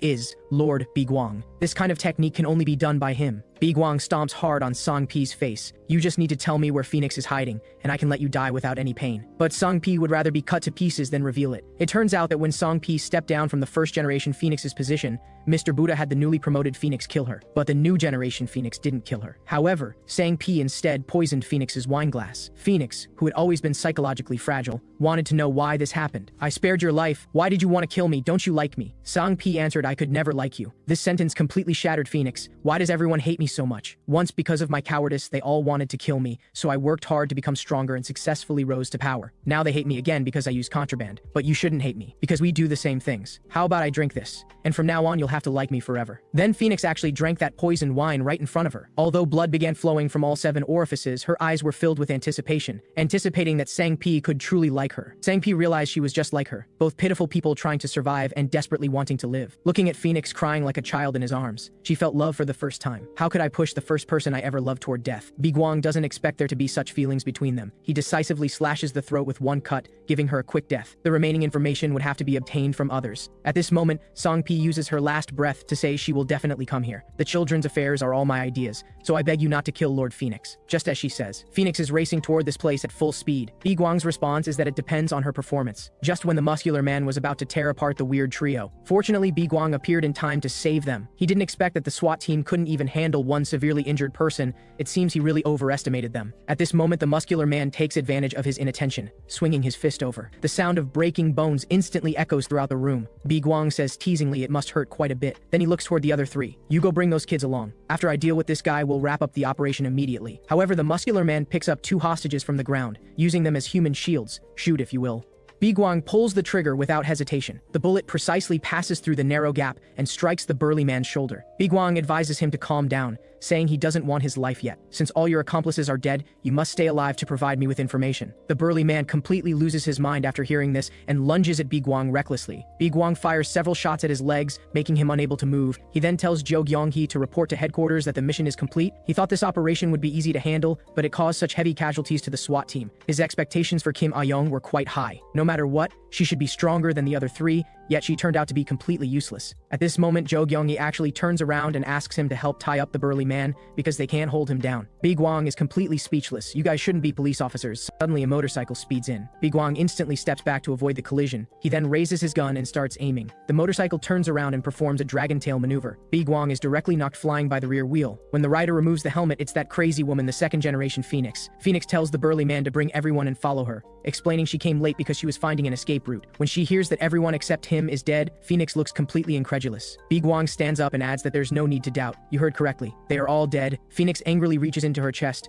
She pulls out 4 blue contraband drug pills. She swears she will definitely kill him. Bi Guang provokes her mockingly, saying, "Oh, I'm so scared." When Bi Guang was young, due to his rebellious nature, he often received punishment from Mr. Buddha, and Phoenix, who always lacked love, would come over to care for and comfort him, hoping to gain Bi Guang's favor through this opportunity. Because although Bi Guang was disobedient, his abilities were among the top of all assassins. So Mr. Buddha decided that from then on, Bi Guang would rate other people's performance. Phoenix says flatteringly that she really envies Big Brother, not only promoted to month status, but also got his own name. "My name is Bi Guang." Phoenix thought it was so cool. "When will I also have my own name? But I heard that the relationships between months aren't very good. If I can become a month someday, can we still continue to be this close? You must promise me." At this moment, Phoenix throws the blue pills in her hand. The moment they touch her fingers, they immediately explode, producing blue smoke. Not only can it block vision like a smoke bomb, it also makes people who inhale it sluggish. Bi Guang narrowly dodges Phoenix's motorcycle collision. Phoenix turns around and mocks him for being like a coward who only runs away. But Bi Guang doesn't fall for this. He runs toward the stairs. "You think I can't chase you once you reach the second floor?" He runs. She chases, but Phoenix finds herself unable to fly because the ground is covered with the corpses of her subordinates. Bi Guang provokes her to come over. Phoenix grips the brake and revs the engine to maximum. Then she performs several stylish drifts and double boosts, perfectly avoiding everyone. But now the police officer is nowhere to be seen. It turns out Bi Guang hit on the ceiling while she was driving, with a comment of "Nice driving skills, young man." Phoenix's neck is instantly locked tight. Her body is also clamped by Bi Guang's legs, unable to move. She reaches for the throttle, trying to shake Bi Guang off by accelerating. However, Bi Guang releases his legs because Phoenix isn't wearing a safety helmet. Even if they both fall, Phoenix will be more easily injured. Bi Guang nearly breaks his tailbone. He swears he'll never do this again. Phoenix fares even worse. With blood all over her face, she snarls and asks who he really is. "Because of your appearance, all my plans have been disrupted." Bi Guang responds that she was very obedient as a child, so how can she blame everything on him now? Phoenix naturally doesn't understand what he's talking about. "Who are you exactly?" "Bi Guang. I am Bi Guang." Phoenix finally calms down. "What nonsense are you talking about?" Bi Guang tells her to turn herself in now, saying he originally planned to kill her, but since she's in charge of Mr. Buddha's financial system, she has the transaction records the police need. They asked him to spare her for now. As long as she surrenders and exposes that monk's true face, he agrees to spare her life. Phoenix suddenly starts laughing maniacally. "So Big Brother Bi Guang actually has a disciple, and he's even a police officer. I know better than you whether I have disciples or not. After you became a month, you investigated me extensively. Every time I went on missions, you sent people to follow me. Don't think I don't know. In Huago Temple, only we two hate that monk, so why do you protect him?" Phoenix screams for him to shut up. Bi Guang is already dead. "Mr. Buddha pointed at your corpse and warned me that if I don't obey, this will be my fate too." There's one more thing Bi Guang apparently never told his disciple. That is, compared to Mr. Buddha, the person I hate most is actually Bi Guang. Phoenix's face is covered with patches as she prepares to fight Bi Guang to the death. Bi Guang kicks her in the abdomen, but unexpectedly there are blue pills hidden in her clothes. The area immediately explodes, releasing dense toxic smoke. Phoenix, who inhales it, feels unusually excited. Not only are her strength and speed greatly enhanced, her back doesn't hurt, her legs don't ache, and she has energy to walk. For a moment, Bi Guang is no match for her. This euphoric feeling brings Phoenix to the peak of pleasure, and her mood reaches unprecedented joy. However, soon her vision becomes extremely distorted. Contraband drugs ultimately harm both others and oneself. Phoenix, who loses the drug support, becomes extremely weak, as if her entire body has been hollowed out. At this moment, she discovers that Bi Guang is standing there completely unharmed. It turns out everything just now was a hallucination produced by the contraband drugs. Not only do they fail to change reality, they actually make things worse. But Phoenix has already lost herself. She clearly remembers that she had won. "This can't be reality. I need to take more drugs." At this moment, one sentence from Bi Guang makes her sober up. "Phoenix, you're truly ugly. Please stop while you can." Phoenix cannot accept that someone calls her ugly, so she pulls out a stack of patches and charges forward frantically. Bi Guang swipes away her patches with his hand. Phoenix, who has lost her reason, is about to pick them up. Bi Guang raises his fist high and smashes it hard on her head. "Go turn yourself in quickly and stop showing such an ugly appearance." The severe pain finally makes Phoenix sober up, and hearing Bi Guang tell her to surrender, she says she'd rather be killed than do that. "Compared to death, I'm more afraid of Mr. Buddha's punishment." Bi Guang explains that Song Pi requested this, so he can't kill her. Phoenix says if you're really Big Brother Bi Guang, you wouldn't kill Song Pi at all. He knows as much intelligence as I do. "That's because Song Pi targets children. Judging by your reaction, you seem unaware. It's good that you don't know, otherwise I would kill you along with him right away. You don't need to be so afraid of that monk, because he's my next target." Phoenix is stunned at first. Then she can't help but laugh loudly. "You actually want to kill Mr. Buddha?" Brother Bi Guang was also killed by Mr. Buddha. "Do you think you can kill him? From childhood, I suffered inhuman abuse and training, so the injuries on my body had already penetrated to the bone, and although this allowed me to quickly become stronger, the body is ultimately a consumable, and injuries accumulate. Finally, during a sweep mission, my body completely collapsed. That time I was severely injured. You should remember it clearly too. But the body I've obtained now is different. As a police officer, he has strong physical fitness and wasn't abused as a child, so his internal structure is also excellent. Once I familiarize myself with his body and practice well, I can definitely kill that monk." Phoenix's heart is extremely shocked. Could you really be Big Brother Bi Guang? Of course I am. Make your own decision. Either surrender or die here. Meanwhile, the oddball trio is waiting for the rescue team to arrive. Jo Kyung-hee notices that the burly man is bleeding heavily, so she wants to give him first aid. The burly man threatens that if she dares touch him, he'll kill her. But Jo Kyung-hee still chooses to bandage his wounds, though the burly man's gaze suddenly looks to the side. Then, trembling all over, he tells Jo Kyung-hee to take out the patches and put them on him. Seeing Jo Kyung-hee remain unmoved, he roars to hurry up and put them on him. Those are contraband drugs. Why should I put them on you? At this moment, two strange men appear at the door. You're right. Those drugs like contraband. Only weak trash would touch them. These two muscle men are Mr. Buddha's subordinates, the Lespedeza brothers, who share month rank with Phoenix. They mock the burly man Choi Jang-mal, asking how he became such a wreck. Your thick arm has almost been worn down to a thin needle. We previously sent you to kill that contraband dealer. Did you forget your mission? Before touching contraband drugs, Choi Jang-mal was also a muscle man like them. That day he was ordered to come and eliminate Phoenix. However, upon seeing Phoenix for the first time, he was deeply captivated. Phoenix said that compared to killing her, there's something here that can make you feel even better. Want to enjoy it together. The Lespedeza brothers hate women most, and the younger brother scolds him for being bewitched by a woman into this pathetic state. I've told you countless times to stay away from women. Then the older brother corrects that women aren't the problem. The problem is that woman is a contraband dealer. The younger brother retorts that women are definitely problematic. They're too weak and don't train their upper bodies at all. The older brother responds that they do train their legs and hips well. Choi Jang-mal asks why they're here. The Lespedeza brothers answer that they came to kill that contraband dealer. Where is she now? At this moment, Bi Guang is carrying the injured Phoenix on his back because she has agreed to surrender. Phoenix says that carrying her like this reminds her of the past. Do you remember when we first met? At that time, Mr. Buddha brought Phoenix before Bi Guang. He's the only child who passed the test this time. From now on, you two will be partners working together. Guide him more. However, Bi Guang soon discovered Phoenix's secret. With such weak abilities, she couldn't possibly have passed the test. Phoenix confessed that she had hidden in the pile of corpses, and when she opened her eyes again, only she was still alive. Please don't tell Mr. Buddha about this. As long as you command me, I'm willing to do anything. I just want to live. Seeing Phoenix's strong will to survive, Bi Guang promised not to tell. Because when I passed the test, I had already made up my mind. I will never let my partner lose her life. Phoenix suddenly extends her pinky finger. Can you keep this promise? Mom said that once you make a pinky promise, you must keep your word. Will you make a pinky promise with me? However, Mr. Buddha still learned about this. After that came Phoenix's painful experience of being force-fed poison. This completely turned her into a monster surviving on contraband drugs. Phoenix says she knows he couldn't keep the promise. In that place, how could you take care of me and survive at the same time? The person I should hate most is clearly him, but somehow I started to hate you instead. At this moment, Bi Guang says she seems to have misunderstood. He said he wouldn't let his partner die. He has never broken this promise. Don't you still know why you didn't die that day? On the other side, the Lespedeza brothers are lecturing Choi Jung-mal. Didn't expect you to become so weak. Jo Kyung-hee quickly shouts to stop them. The two raise their shields and charge forward. At this moment, another muscle man blocks their path. His thick leg kicks both of them flying with one strike. Don't rush. Wait until we finish dealing with the traitor, then it's your turn. Choi Jang-mal takes out a patch to fight back. The younger brother says disappointedly that he once valued him so much. Didn't expect you to still use drugs in the end. Go ahead and put it on. Let me see what good this shortcut does for you. Choi Jang-mal puts the patch on his neck. Not afraid of what harm the drug might bring. I'm only afraid of disappointing Phoenix. However, the next second,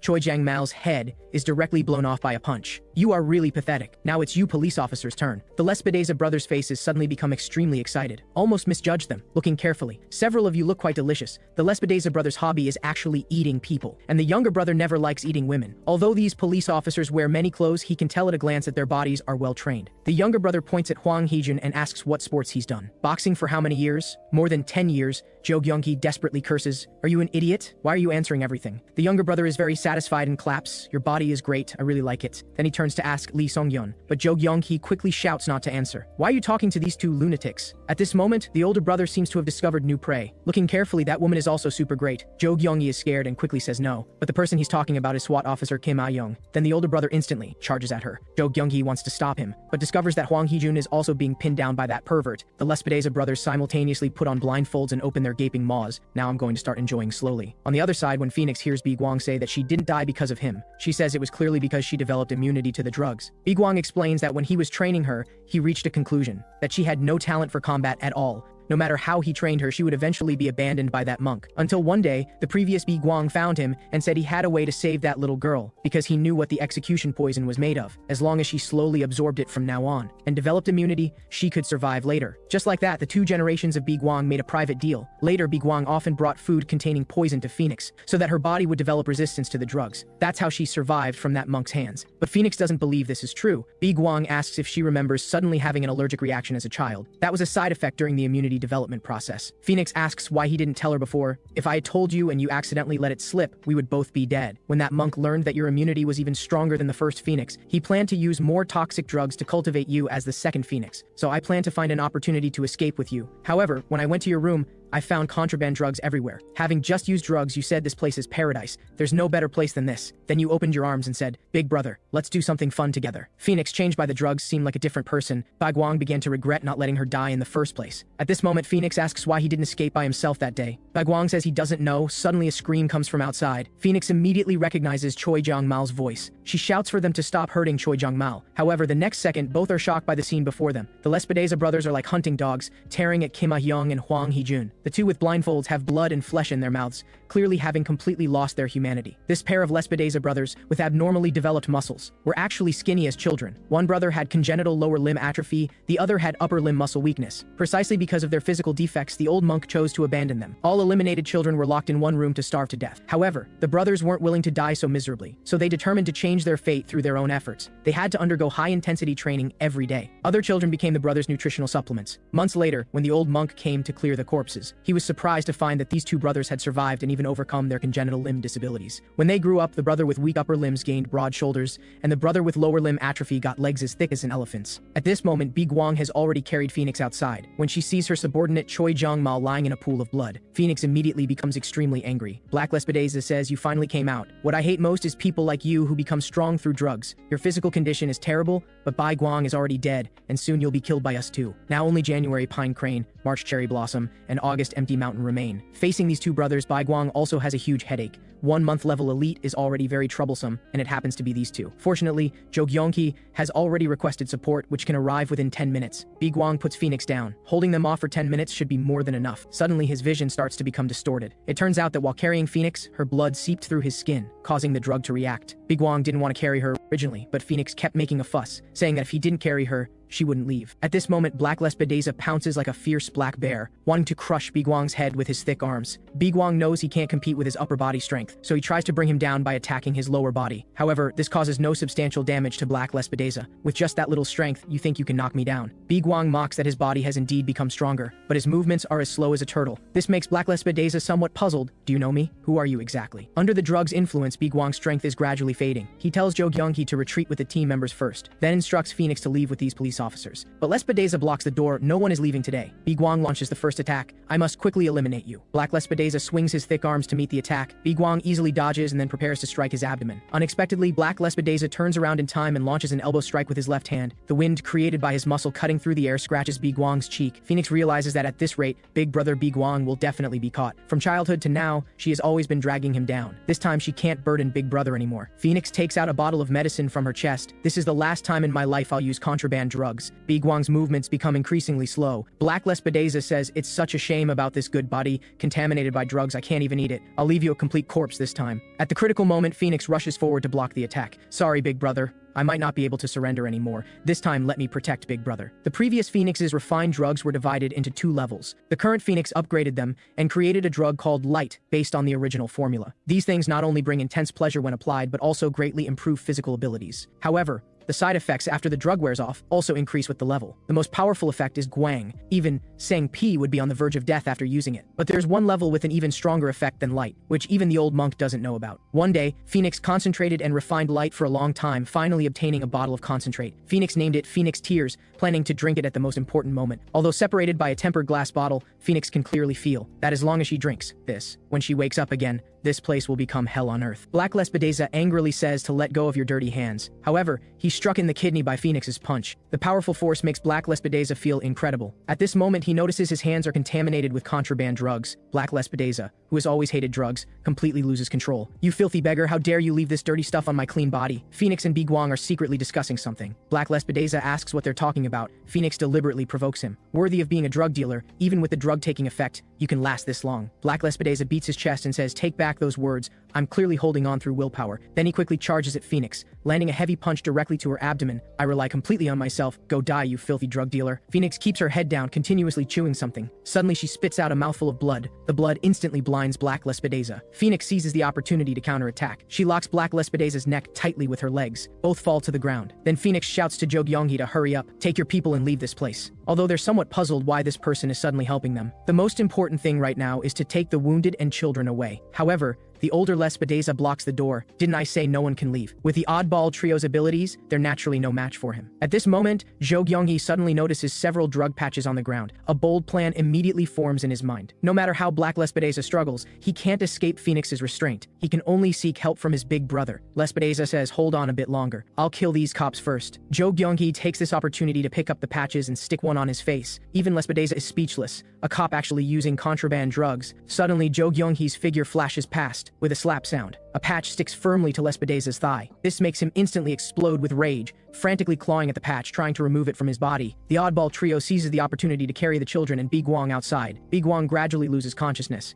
He uses his last strength to look back. He vaguely feels like Phoenix is saying goodbye to him. Under constant struggling, Black Lespedeza finally pries open Phoenix's legs. His thick arms push apart her thighs and smash backward violently. On the other side, Lespedeza finally tears the patch off his leg. He swears to dismember that orange-haired police officer. Just as he's about to chase outside, suddenly there's an explosion, producing large amounts of blue smoke. All of you stay here and settle this with me. This is my last time taking drugs, so let's die together. We're all drug dealers anyway. That night, Biguang found Phoenix in panic because he had killed someone for the first time. That feeling was like losing something most important. Phoenix knew he was forced to kill the first Biguang and officially promoted to month. Biguang asked Phoenix if she had ever killed anyone. If you ever kill someone someday, promise me you must never change. Phoenix didn't know why he said this, but big brother Biguang would never harm her. After becoming month, Biguang completed every mission to eliminate assassins excellently. But all missions to kill ordinary people failed, so he endured various punishments from Mr. Buddha. Fortunately, his abilities were the strongest among assassins, so Mr. Buddha kept him alive. However, after Phoenix became month, she changed to please Mr. Buddha. She made many people addicted to contraband drugs, plunging them into endless despair. Phoenix, who broke her promise, felt no guilt because she believed Biguang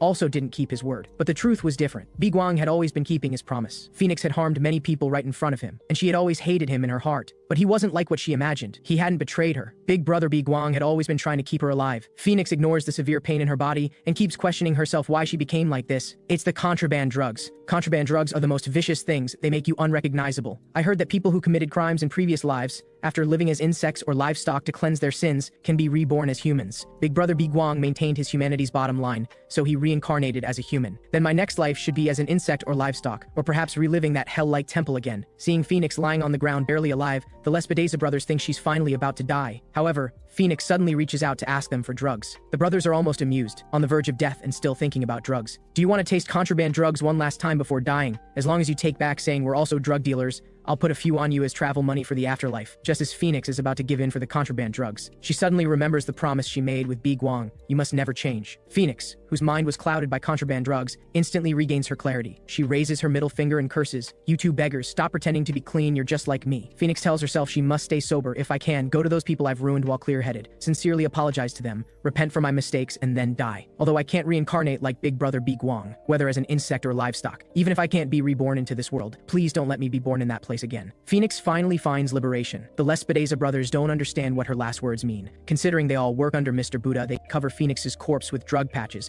This funeral is perfect for a drug dealer. Finally, they add a fire. Although Phoenix can't rise from the ashes, she at least dies appropriately. The Lespedeza brothers turn and leave. Farewell, druggy bitch. Biguang bolts upright from the hospital bed. He had a very long nightmare. At this moment, a red-bellied gray sparrow outside the window catches his attention. This reminds him of this operation's codename, Phoenix on the sycamore tree. Phoenix has officially fallen. At this moment, Mr. Buddha is looking at the card symbolizing Phoenix in his hand. Then he suddenly crushes it. Through the orchid walkie-talkie, he tells May, orchid grass, January to October, have them all come. I want to hold a Dharma assembly. Those who attend are February plum bird, March cherry blossom, April black lespedeza, May orchid grass, June month peony, July month red lespedeza, September chrysanthemum, October month red maple, January pine crane, and August empty mountain don't come. However, August empty mountain was sent by Mr. Buddha to clean up Phoenix's traces. January pine crane simply became disobedient. Cherry blossom asks if gathering everyone today is to reselect in November and December. Mr. Buddha takes out a scroll. I called you here today to have one of you assassinate Security Inspector Hong Jun. Chrysanthemum says killing one police officer requires us months. Having those children your training go would be more than enough. Orchid grass also agrees completely. He's just an old police official, not those true religion people. Mr. Buddha explains that he previously sent Bai Guang to assassinate Hong Jun, but when he returned, he was covered in wounds, and he said that cop's skills were quite remarkable. The Lespedeza brothers don't believe it at all. Bi Guang must be playing some trick. To avoid killing that police officer, he actually hurt his own body. I don't trust Bi Guang either, but we must be cautious about everything. Although he didn't kill him then, he stopped investigating us afterward. Now this guy has started tracking us again,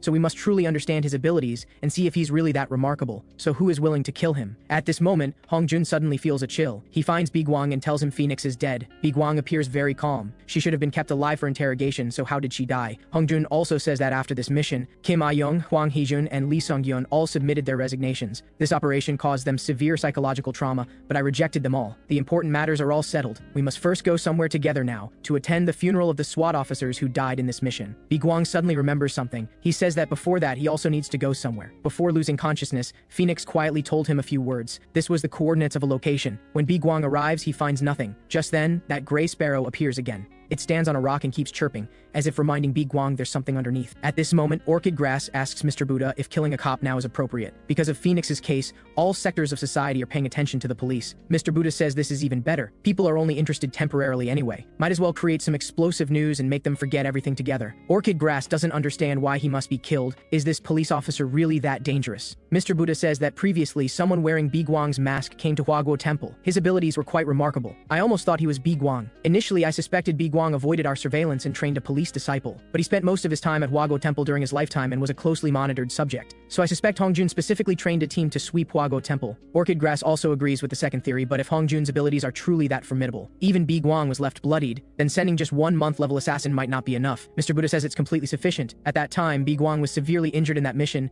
but he wasn't at full strength. At this moment, Bi Guang is angry with Security Inspector Hongjun because he actually made him read the eulogy at the memorial service. Hongjun says he has no choice. Kim Ah-young is resigning, so you have to do it. No matter what, I'm still your superior. How can you be so rude to me? Bi Guang says of course he can. Thinking about how he injured himself to save him and lied to deceive the old monk makes his whole body ache. Bi Guang reads the eulogy Hongjun wrote, feeling his regret and sadness, and his deep sorrow for his colleagues' deaths. But what he feels is anger and displeasure. After he finishes reading, the police commissioner calls him over. So, your officer, Kim Kyung-soo, the first case discovering contraband drugs in the nightclub, was also your work. You'll definitely become an excellent police officer in the future. However, the next second, he changes his tone toward Security Inspector Hongjun. You should have at least reported this operation to me first. But since the mission was successful, I should feel happy about it. Or should I consider this mission a failure because so many young people lost their lives? I wonder what Officer Kim Kyung-soo thinks about this. Bi Guang's attention is on what's under his hat. Is this person also bald? At this moment, crying from nearby interrupts them. Seeing the victims' families crying in grief, Bi Guang finally understands why he feels bad. That is, after his own death, no one felt sad. This new life is no different from when he was an assassin. Suddenly, the host's words make his face change dramatically. Next, please welcome our country's intangible cultural heritage, the abbot of Huaguo Temple, Master Liu He. When Bi Guang was still an assassin, he was closer to Mr. Buddha than anyone. But this is his first time witnessing Mr. Buddha's external activities, digging into others' pain and manipulating their emotions. This is what Mr. Buddha excels at most. His demeanor makes people trust him unconditionally. No one would believe he's the controller of the largest criminal organization behind the scenes. Bi Guang feels fear and determines to expose all of that monk's evil deeds. Let him fall into the abyss, then eliminate him. After the memorial service ends,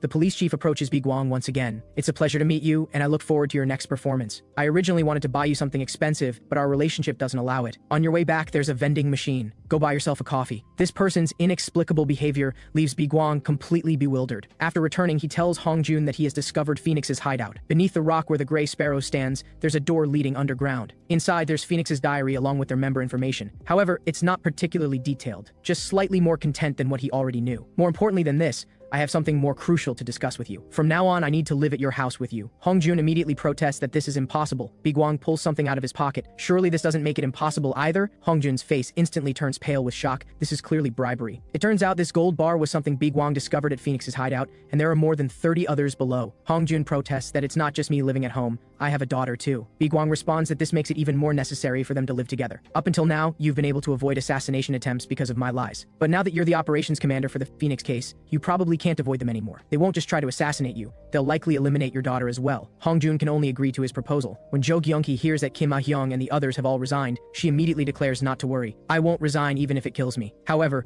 Bi Guang actually hopes that the weakest among them would resign. Jo Gyung-hee asks him whether there was any mention of promotions or salary increases. Bi Guang responds that he's been promoted too quickly, so the higher-ups aren't considering it for now. However, I heard that the patrol officers participating in the operation might get promoted. Jo Gyung-hee suddenly calls out Bi Guang's name directly. Then we'll be friends from now on, right? Once I get promoted, I'll be at the same level as you. Bi Guang adds that he forgot to mention something. You've been excluded from this promotion list because you used contraband while executing your mission. Jo Gyung-hee explains that he had no choice in the matter. What absolute nonsense about having no choice. I heard you were constantly looking for contraband even in the hospital. I heard you'll also face disciplinary action. However, your mentality is quite interesting. You actually dare to consider yourself my friend despite the rank difference. After your discharge from the hospital, I'll be waiting for you. Now there's no need to worry about Jo Gyung-ki anymore. Hwang Hee-jun and Lee Song-yeon can just beat him up and bring him over. That leaves only Kim Ma-hyung. When Kim Ma-hyung sees Bi Gwang's face through the door crack, her entire body instantly goes limp with terror and collapses to the ground.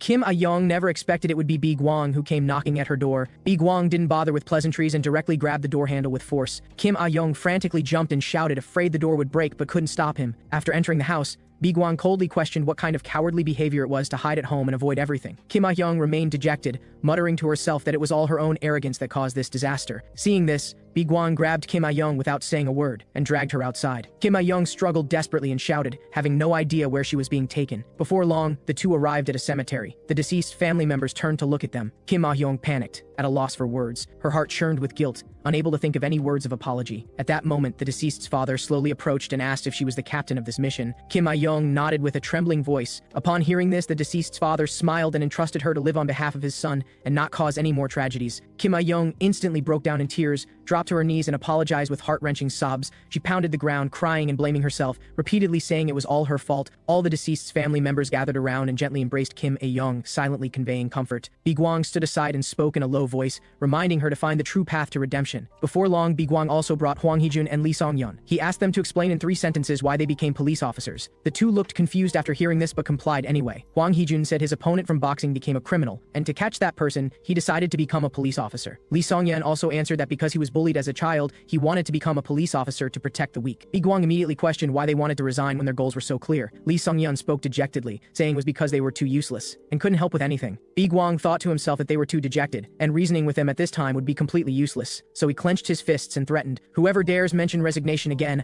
I definitely won't go easy on them. Stop wasting time and energy on these useless excuses." In the end, Kim Ah-young, Hwang Hee-jun, and Lee Song-yeon all returned to the police force. Hwang Hee-jun and Lee Song-yeon were both promoted to commissioners. To make up for their shortcomings in missions, they voluntarily applied for extra training and started hellish special training. Jo Gyung-ki wasn't willing to fall behind and also voluntarily joined the special training team. Meanwhile, Kim Ah-young took the initiative to meet with Byun Jang-wook and applied to join his team. After everything settled down, Bi Gwang handed Hong-jun the key materials that Phoenix had secretly investigated. The investigation focused mainly on March, April, and July. Bi Gwang began introducing April and July were Lespedeza brothers. Recently, their physiques had expanded dramatically, and the younger brother, Black Lespedeza, had definitely used steroid drugs. Hong-jun looked at the materials and praised that the intelligence was very useful. Now they just needed to investigate the gym and drug dealers. The next piece of intelligence pointed to March Cherry Blossom, who regularly paid money to temples. Recently, Red Maple's payment amounts had suddenly skyrocketed, an abnormal situation hiding mysteries. Hong-jun suddenly stared at a photo, puzzled about why there would be photos of female celebrities here. Bi Gwang answered that one of these 3 female celebrities was Cherry Blossom. Hong-jun was shocked upon hearing this, never expecting his idol would be a bad person. Bi Gwang continued, saying Cherry Blossom had drug-related dealings with Phoenix. Although she herself didn't touch drugs, she secretly controlled related transactions. The recent drug use incidents exposed in the entertainment industry most likely originated from her. Hong-jun frowned, puzzled about what her purpose in doing this was. Upon hearing this, Bi Gwang's expression darkened, as he recalled his past when he was appointed as Bi Gwang. Mr. Buddha at that time asked him, "Do you know what's most important in life?" Bi Gwang shook his head, admitting plainly that he didn't know. Mr. Buddha's eyes were sharp as knives, decisively uttering 2 words, fear. He declared that people live to overcome fear. To avoid starving to death, people desperately work. To dispel loneliness, people actively made contact with others. But people could never overcome the fear of death, so people ultimately begged the gods for help. This world was chaotic, and human society was filled everywhere with fear. If everyone faced the fear of death directly, wouldn't he then become their god? So he ordered Bi Gwang to join the other months in becoming this country's fear, so his ultimate goal was to become a god. Hong-jun gasped in amazement, exclaiming this goal was utterly absurd and completely incomprehensible. Then he raised a question: why would the months be so loyal to Mr. Buddha? Aside from a few traitors, most months absolutely submitted to him. Bi Gwang said it was because they were raised as assassins by Mr. Buddha from childhood and had tasted the flavor of death's fear. After becoming months, they received generous rewards. Those rewards were sweet as honey, comparable to blessings bestowed by heavenly gods. Therefore, to the months, Mr. Buddha was the only deity. Hong-jun cast an approving look, praising him for resisting that fatal temptation. But Bi Gwang responded,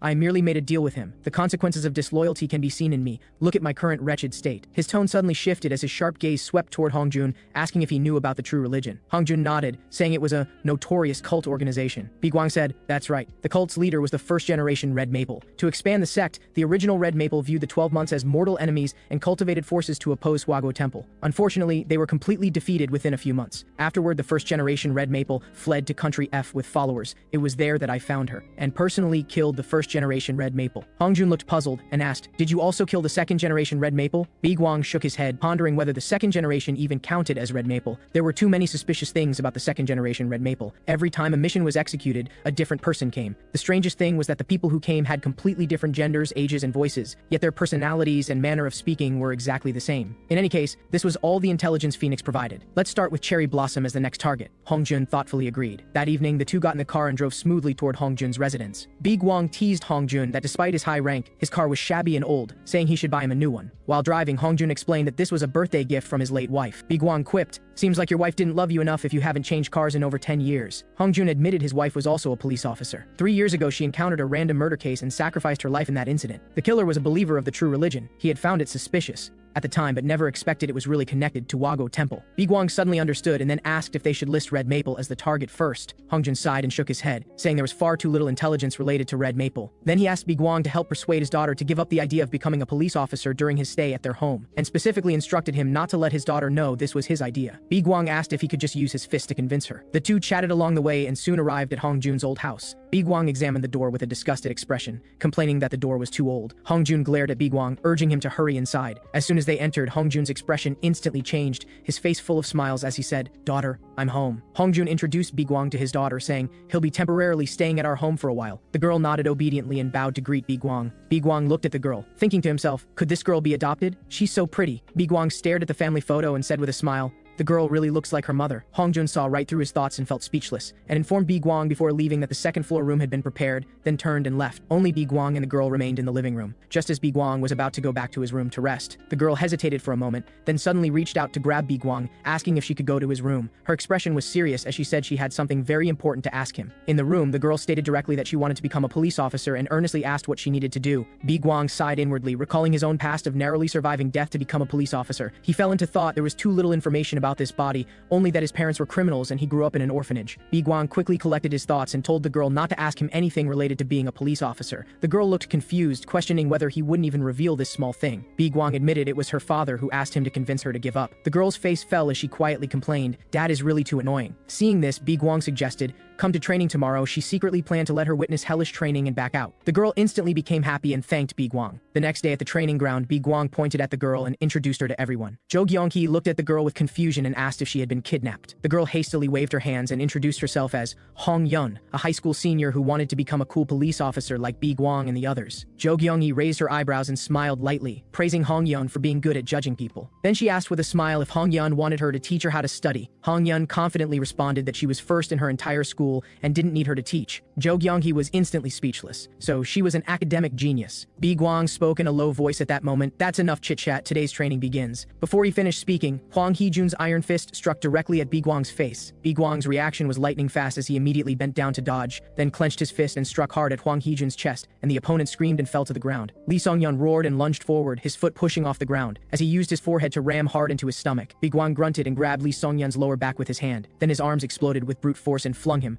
violently throwing him away. Lee Songyun was slammed hard onto the ground and grimaced in pain, unable to get up for a long time. Bi Guang sneered. The sneak attack showed some brains at least, but this crude battle plan must have been Zhou Gyongqi's idea. Bi Guang walked up to Zhou Gyongqi, who frantically raised her hands and shouted surrender. Bi Guang didn't pay attention at all and reached out to grab her head, then raised his knee with force and struck hard against her face. Zhou Gyongqi's tears streamed from the impact as she covered her nose and cried. Bi Guang looked at Hong Yun and waved for her to come over, saying it was her turn. As soon as he finished speaking, he punched hard directly at Hong Yun's waist. Hong Yun grunted in pain, clutched her waist and crouched down, unable to stand up for a long time. Bi Guang thought to himself, this bit of pain was enough for her. She should completely give up now. The pain that came with being a police officer was 1,000 times more intense than this. However, Hong Yun's eyes still shone with an unyielding light. Bi Guang clapped his hands and quickly arranged groups. Huang Hejun against Lee Songyun, Zhou Gyongqi against Hong Yun. Hong Yun clutched her waist and struggled to stand up. Zhou Gyongqi wiped her nosebleed and smiled lightly, saying she wouldn't go easy just because she was a student. At that moment, she heard Bi Guang say Hong Yun was the daughter of Security Inspector Hong Jun. During training, she immediately backed down, willingly letting Hongyeon step on her, shouting, "So strong!" After training ended, Biguang and Hongyeon walked home together side by side. Biguang praised her for lasting so long on her first training session, saying her eyes had a tenacious spirit and she would definitely become a good police officer in the future. Upon hearing this, Hongyeon quietly thanked him, her heart full of joy. As soon as they pushed open the door, they ran into Hongjun coming toward them. His brows were tightly furrowed as he questioned in a low voice why they came back together. Hongjun pulled his daughter aside and instructed, "Don't get too close to Biguang, he's bad." Hongyeon hesitated for a moment, her fingers twisting her clothes as she didn't dare raise her head. Then with a blushing face, she quietly retorted, "Big brother isn't bad, he's actually quite handsome." Upon hearing this, Hongjun's eyes widened instantly, his face full of disbelief. Burning with anger, he glared at Biguang and roared for him to get out. Biguang looked innocent, saying he hadn't done anything, when he suddenly became alert, sensing someone was secretly watching them. Late at night, outside Hongjun's house, a group of people holding machetes quietly gathered. Biguang sneered and said, "So Red Maple sent you here." The group looked at each other, all with blank expressions, not knowing who he was. The four people's eyes instantly turned red as they roared and charged forward like mad dogs. Cold light flashed as they brandished their blades, heading straight for Biguang's vital points. Biguang didn't dodge or evade, he hunched his shoulders to build power, then struck out with a fierce elbow. The guy charging in front grunted and collapsed on the ground without moving. Biguang's offensive didn't stop, he grabbed two people's heads with both hands, and forcefully pressed them together, slamming their heads hard into each other. The two saw stars and passed out directly. The last person was scared out of his wits but still raised his knife and roared as he lunged at Biguang. Biguang kicked out sideways,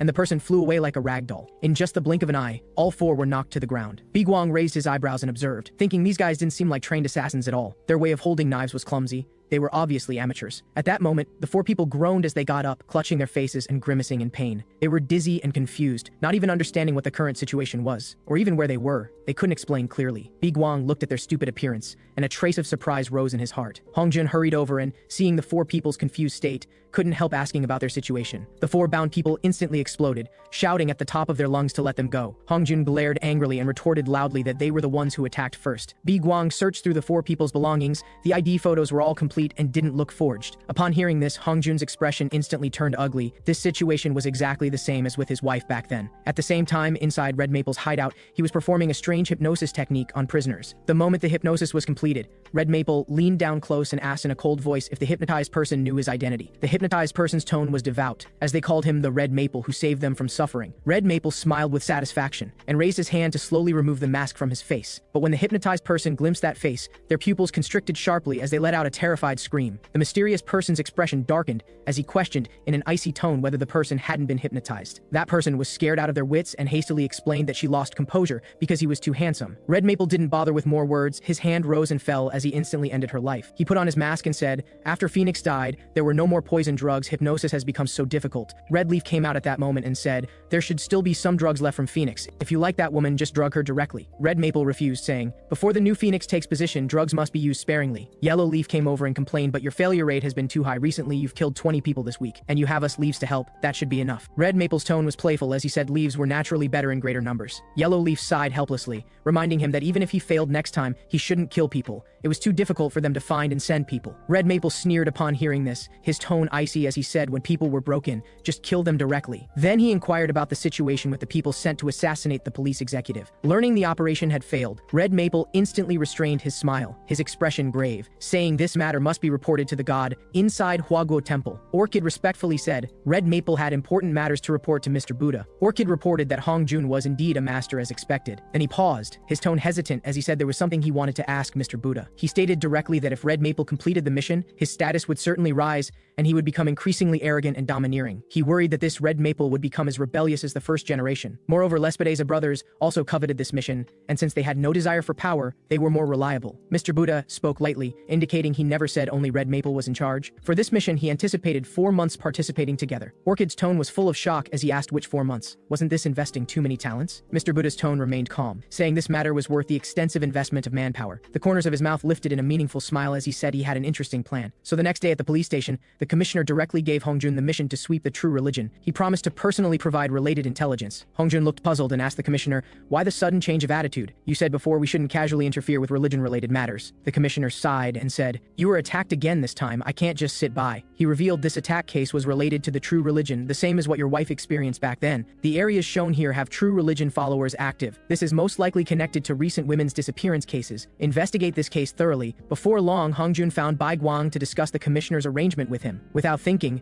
Bai Guang said directly that of course they should take this mission, but Hong Jun said, but the intelligence we currently have isn't sufficient enough. However, before he finished speaking, he looked up to find Bai Guang had already disappeared. Bai Guang had gone directly to Zhou Gyonghe and the others to assign the mission. Bai Guang specified the target was the true religion. The materials marked proselytizing areas, now they needed to select someone to act as bait to lure out the followers. Zhou Gyonghe complained, there are so many cults in the world, finding the true religion is too troublesome. Li Songyun was quite calm and said, these types of followers always like to gather in crowded places, why not try our luck at nearby subway stations or busy shopping streets? Zhou Gyonghe suddenly interrupted, emphasizing that the material stated the true religion's main targets were beautiful women. Bi Guang glanced at everyone and asked if they knew any good-looking women. Zhou Gyonghe immediately pointed at herself and shouted excitedly, I am one! But everyone tacitly remained silent, directly ignoring her existence. Bi Guang thought for a moment and suggested using security inspector's daughter Hong Yon as bait. Zhou Gyonghe was so angry she jumped. Before long, Zhou Gyonghe dressed up carefully and appeared with confident steps. She raised her eyebrows and chin, saying proudly, this should definitely make them take the bait. Everyone looked at Zhou Gyonghe before them, too shocked to speak for a long time. Bi Guang gave an objective assessment, saying as long as she kept her mouth shut,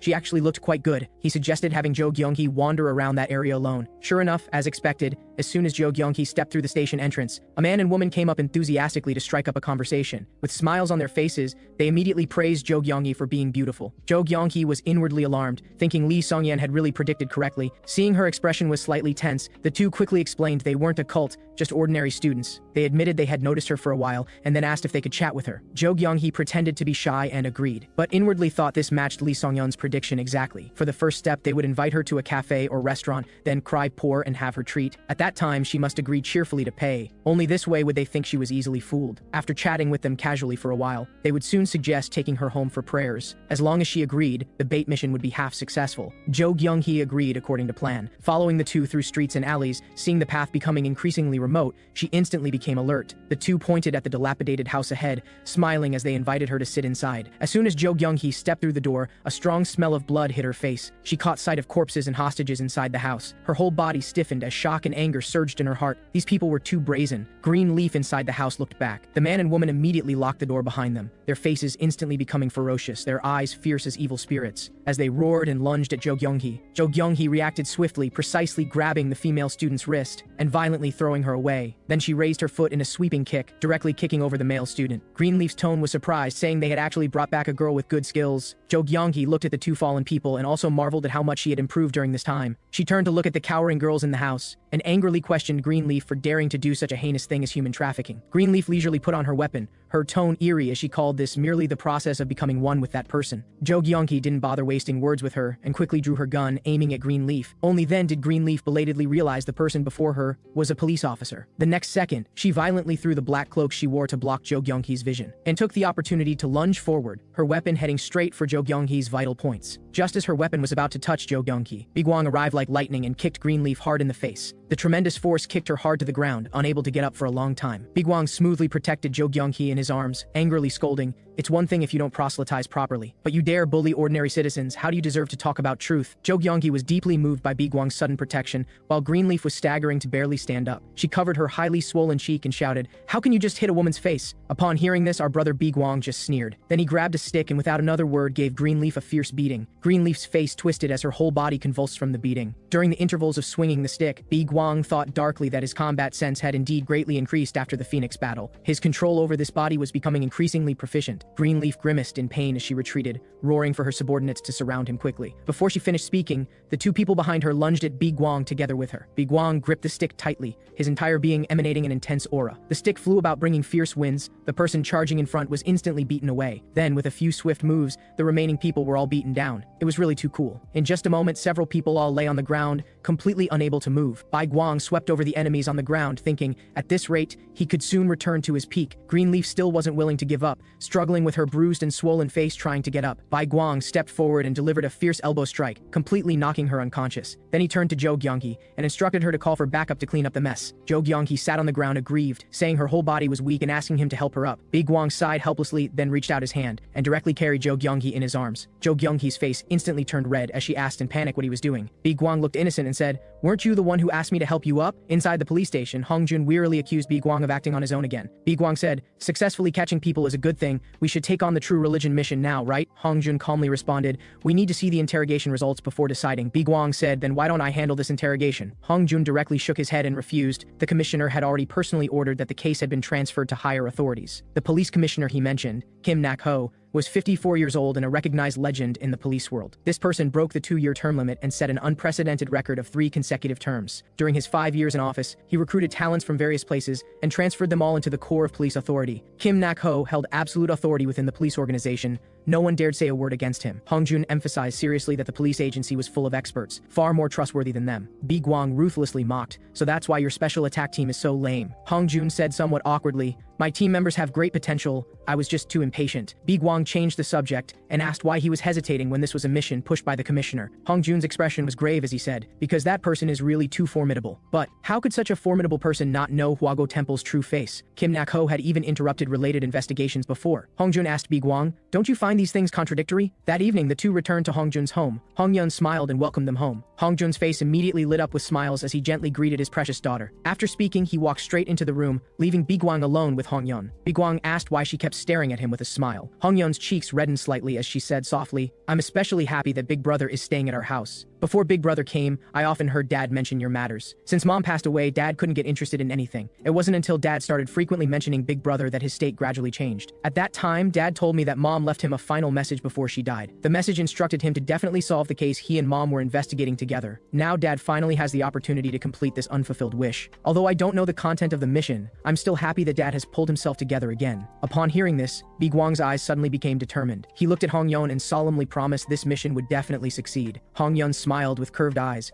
reminding him he must keep his word. Biguang then extended his pinky finger, softening his voice as he said, "I promise you." Hongyun blinked, looking puzzled and asking what this meant. Biguang explained seriously, "When making promises, you hook pinkies." Hongyun couldn't help laughing and said, "I didn't expect Big Brother to have such a cute side." Upon hearing this, Biguang immediately straightened his face, hastily defending that he wasn't cute at all. Early the next morning, Hongjun was summoned to the commissioner's office again. The commissioner informed him that the interrogation had results, the opponent's hideout location, gang composition, and crime patterns had all been thoroughly uncovered. Then he again suggested that he take on the True Religion sweeping mission. The commissioner said the True Religion was a cult founded 10 years ago by a woman calling herself a saint. This cult's expansion speed was terrifying. In a short time, it grew into a formidable behemoth. Who would have thought that just 5 years after its establishment, it suddenly collapsed? The saint fled to Country F with remaining executives and believers to rebuild their base. However, before long, the police discovered that the saint and core executives had all died tragically. The police determined this was caused by internal division within the cult. Everyone thought this cult had been completely destroyed, but no one expected that one core believer had managed to survive at that time. This survivor gathered the remaining followers and, after years of lying low, re-emerged, using more covert methods to secretly resume large-scale proselytizing activities. The second-generation leader was a man close to 30 years old with extremely ruthless methods. He relied on street proselytizing to kidnap passers-by. After using interrogation and imprisonment to break down people's spirits, he then rewarded them to make these people completely dependent on him. Long-term hypnotic manipulation turned these people into his puppets. Male victims were trained as combat soldiers, reduced to tools of violence. Women who suited his taste were made into confidants, ranked by degree of brainwashing. The ranks were distinguished by red maple colors, divided into green leaf, yellow leaf, red leaf, and black leaf. Moreover, he would tattoo maple patterns on women's necks. This operation was simply perverted. The hideout was hidden on a deserted island. Apparently, he built a palace exclusively for himself on the island. The commissioner asked Hongjun why he was hesitating.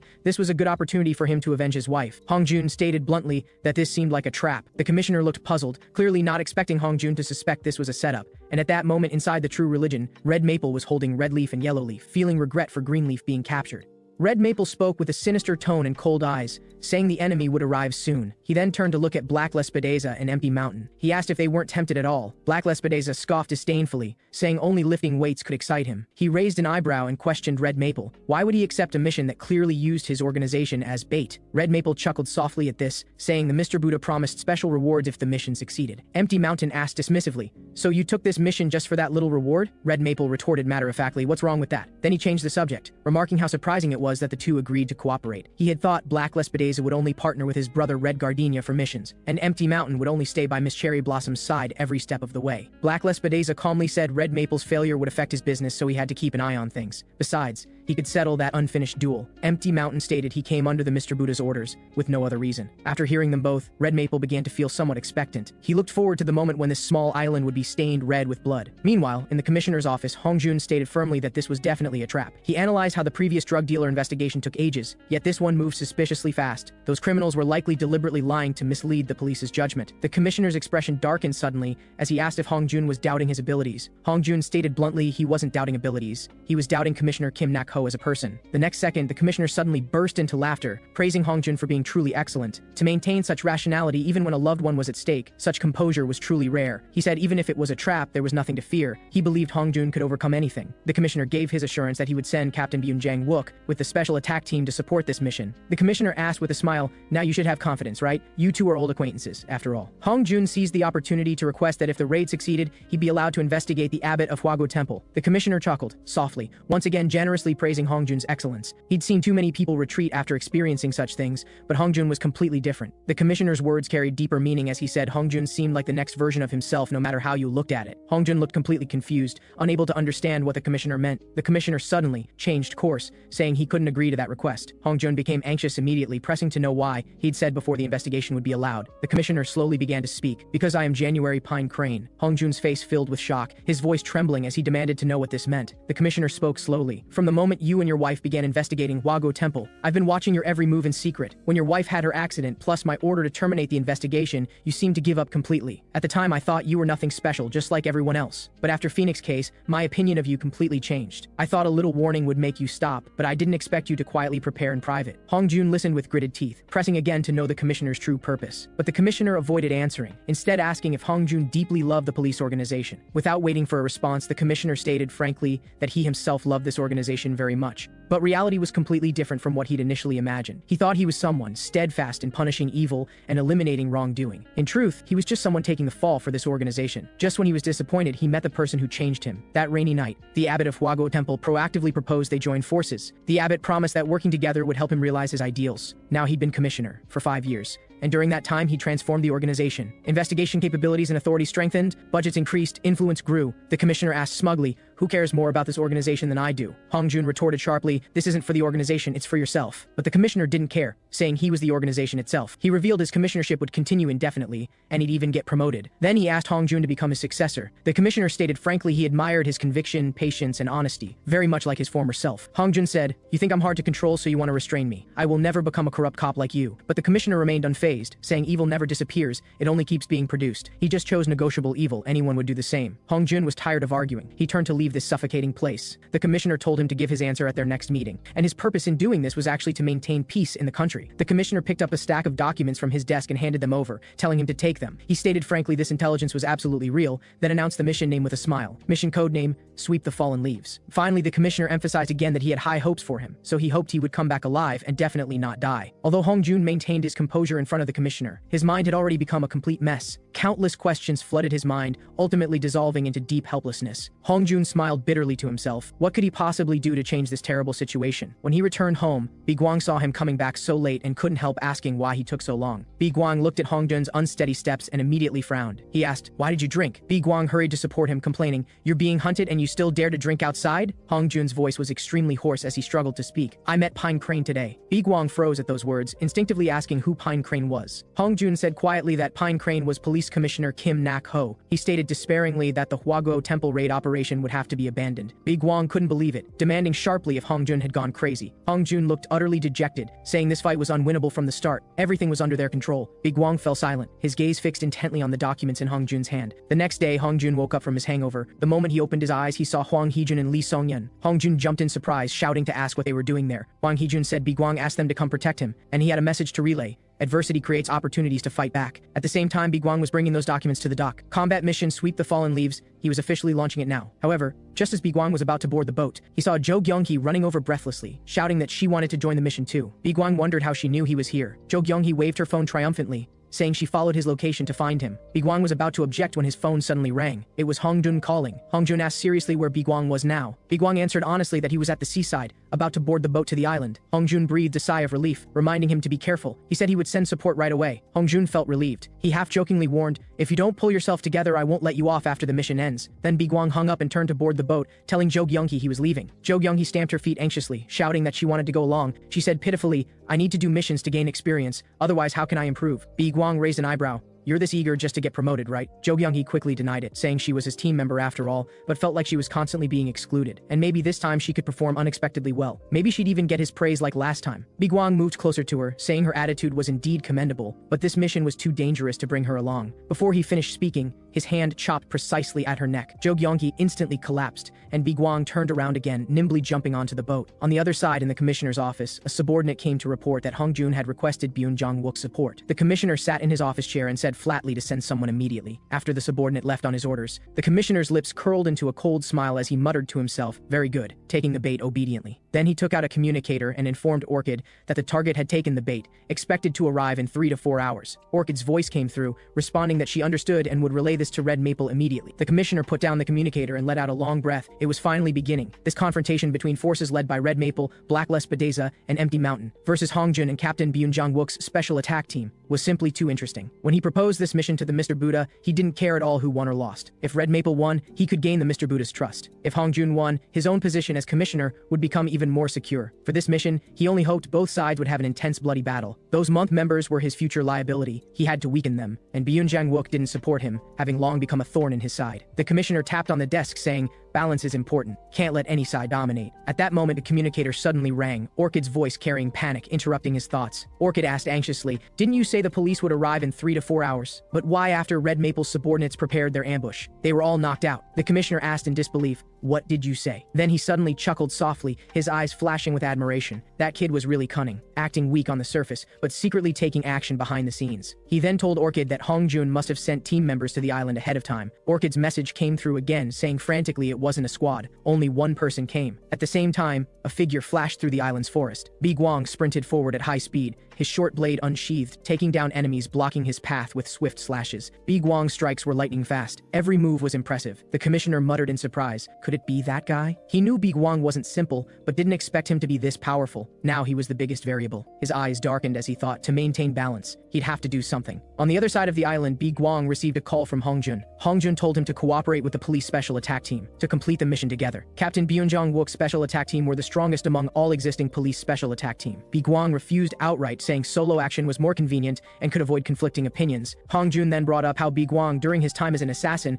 was seriously injured on a true religion mission. He said the first generation Red Maple was one of the strongest in the month organization, but Biguang dismissed this, saying the current Red Maple was too weak. Hongjun's face immediately darkened as he emphasized that this person killed his wife and must be caught. Biguang finally relented but set a condition. Everyone must follow his orders during the operation. Before long, Byun Jong-wook arrived with the special attack team to rendezvous with Biguang. Byun Jong-wook spoke first, saying he'd heard a lot about Biguang from Kim Ah-young. Byun Jong-wook introduced himself as the captain of the special attack team. Biguang didn't respond, frowning at the special attack team members. He asked in confusion why they brought Jo Gyung-hee here too. Cha Yun said they shouldn't leave a team member behind. The core of missions was teamwork. They absolutely couldn't abandon any comrade. At that moment, Park Jung-ho stepped forward, looking Biguang up and down, asking if he was the one who dealt with the drug dealers. He admitted he'd been especially looking forward to meeting him, but didn't expect him to be someone who abandoned his comrades. Biguang looked completely indifferent, saying Jo Gyung-hee coming along wouldn't help at all. Park Jung-ho demanded sharply, just because she's useless, you abandon your comrade? Choi Sang-ho quickly stepped forward to mediate. Biguang looked at everyone arguing, secretly calculating he should just knock them out and act alone. Kim Ah-young quickly came out to advise Biguang to be patient for a bit. Biguang froze when he saw Kim Ah-young, thinking, why did she suddenly become so polite? Byun Jang-wook shouted sternly for Park Jung-ho to stop. Park Jung-ho quickly apologized. Just then, Hongjun's signal came through, asking if everyone had assembled. Byun Jang-wook immediately responded that all channels had been switched and they were ready. Hongjun then announced they would begin the operation briefing. He described the enemy base as a complex 3-story building. The first floor had stairs leading upstairs, with a simple layout but easy to defend, hard to attack. The right side of the first floor had a cafeteria and a hidden passage to the basement. The second floor was the cult members' prayer room, usually the most crowded. The third floor was where cult leader Red Maple resided, the final target. Hongjun simulated enemy thinking, saying if he were the enemy, he'd lure them in deep then surround them. Therefore, he arranged tactics, Everyone split into 4 routes, advancing from the front, left side, right side, and basement. Byun Jang-wook asked if there might be errors in this intelligence. Hong Jun said the intelligence had been verified repeatedly and was definitely accurate. Bi Guang thought to himself. He said he wouldn't take the mission, but secretly investigated anyway. Hong Jun continued reminding everyone to regroup immediately after clearing their assigned areas. Then Bi Guang spoke up first, volunteering to take the direct frontal attack route. Park Jong-ho immediately protested, asking why he should get to go. Bi Guang raised an eyebrow, his tone arrogant yet confident, saying because he was the strongest. Park Jong-ho jumped in anger, cursing Bi Guang for being too presumptuous, while nearby members quickly tried to calm him. At that moment, Byun Jang-wook suddenly extended his hand to Bi Guang, saying they hadn't properly shaken hands yet. Bi Guang reached out to shake, his grip surprisingly strong. Byun Jang-wook was secretly amazed by the grip, so he casually announced the direct route would go to Bi Guang. Kim Ah-young and the other members responded in unison, acknowledging the mission assignments. Byun Jang-wook looked at Bi Guang, asking him to clear a good path for everyone to go upstairs. Let's all cooperate well this time. Bi Guang nodded in agreement, his eyes sharp and full of fighting spirit. At that moment, Kim Ah-young suddenly exclaimed, because the bag on the ground wasn't their equipment bag. Byun Jang-wook guessed their luggage must have been switched when disembarking. Cha-yun reported anxiously that she'd been trying to contact the other party, but they weren't answering. Byun Jang-wook gritted his teeth in frustration, saying they were absolutely joking. At that moment in the commissioner's office, the commissioner was asking if the luggage switch went smoothly. The Maritime Police Commissioner on the other end said everything went smoothly. After hanging up, the commissioner thought to himself, this move was a bit forced, but there was no other way. At the same time on the island church, Red Maple was on stage manipulating hearts and minds. He claimed believing in God brought salvation. Those who didn't believe in God would only receive severe punishment. As long as they believed in God, they would be victorious. He promised that after the battle ended, believers would be one step closer to God. The believers instantly became frenzied. This frenzy was as if Red Maple had been dyed red, completely eroding the believers' sanity. Before long, Bai Guang and his group arrived at Red Maple Church's perimeter. He lowered his voice and shouted to attack.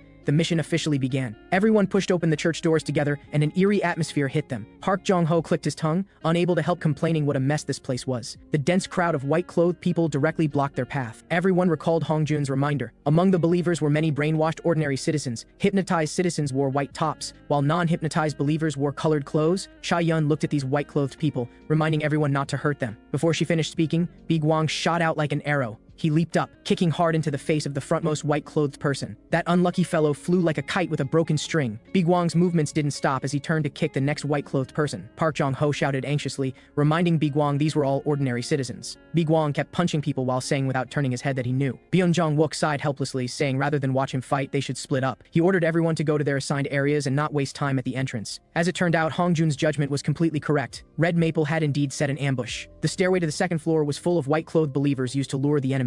After luring them deep, colored believers would surround them. At that moment, Red Maple was staring at the monitors, observing everyone's every move. Red Maple ordered his subordinates in a low voice to stay in their rooms and not act rashly. Red Maple stared intently at everyone's movements on the screen, filled with doubt. Why weren't these people following the false intelligence he'd spread at all? This unreasonable situation made Red Maple suspicious. Clearly, before Greenleaf was captured, he'd planted false intelligence in her mind. Even if Hong Jun investigated privately, he couldn't possibly know this many details. And only the Mr. Buddha, an orchid in Huago Temple, knew Pine Crane was an undercover agent. Therefore, Red Maple naturally concluded that Huago Temple leaked the secrets to the police. Red Maple suddenly turned his head, shouting for Black Lespedeza and Empty Mountain. He questioned why they came here, his tone full of wariness. Black Lespedeza rolled his eyes, saying of course they came to carry out the mission. Red Maple sneered. A mission to eliminate me and the organization, right? He said resentfully he'd never desecrated Huago Temple like the first generation did. Red Maple said emotionally he'd always dutifully served Lord Mr. Buddha. Black Lespedeza mocked. The one preaching about God just now suddenly changed his tune. Red Maple stared at Black Lespedeza with vicious eyes, saying, "You think I'm a fool?" Empty Mountain spoke calmly. If this were a mission to kill you, I would have already made my move. Red Maple was provoked, threatening, then try it if you dare. On the other side, Park Jong-ho was frantically attacking the white-clothed people. Choi Sang-ho quickly tried to stop him,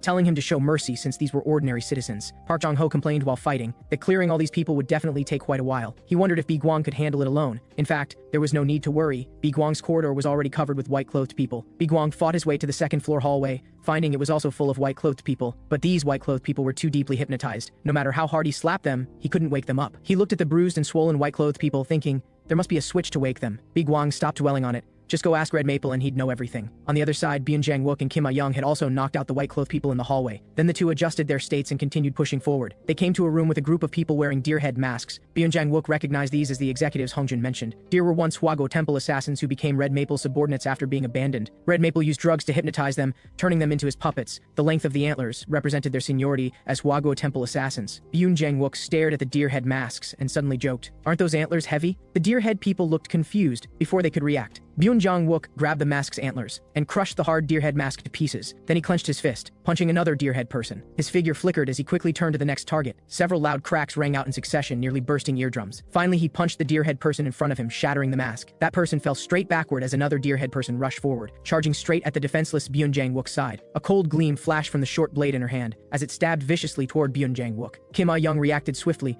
her flying kick precisely hitting that person. That person flew out several meters like a kite with a broken string, crashing heavily to the ground. Byun Jang-wook turned and praised her for doing well. The kicked deerhead person struggled to stand. The deerhead mask had already fallen off. In another church room, Black Lespadeza was desperately trying to stop Red Maple and Empty Mountain. He urged Red Maple to think rationally. He and his brother still had business dealings with him. He had no reason to participate in a mission to kill him, and to help Red Maple, he hadn't worked out for 2 days already. Plus, Empty Mountain was busy preparing for a ceremony. If they wanted to kill him, they would have acted already. Red Maple fell silent for a moment, saying he'd tentatively believe them. Black Lespadeza breathed a sigh of relief, then comforted Red Maple not to worry. With these month members here, plus those loyal Red Maple women, they could handle the crisis. At that moment, Black Lespadeza asked if among the deer herd was the first-generation Cherry Blossom, who'd been soaked in medicine for years due to injury, and ultimately completely brainwashed. Here, Kim Ah-young was shocked by this scene. She clearly kicked her. Just as she spoke, the first-generation Cherry Blossom charged at them with a knife. Her movements were ghost-like and agile, instantly circling behind Byun Jang-wook, one hand gripping his throat tightly. The other hand gripped the short blade in reverse, aimed at him, the blade's cold light gleaming, about to stab down. Byun Jang-wook reacted lightning fast, raising his hand to grip the cold blade tightly. He exerted force violently, hurling the first-generation Cherry Blossom away. The first-generation Cherry Blossom forcibly stabilized her center in midair, sliding several steps after landing before stopping. Without pause, she quickly adjusted her stance,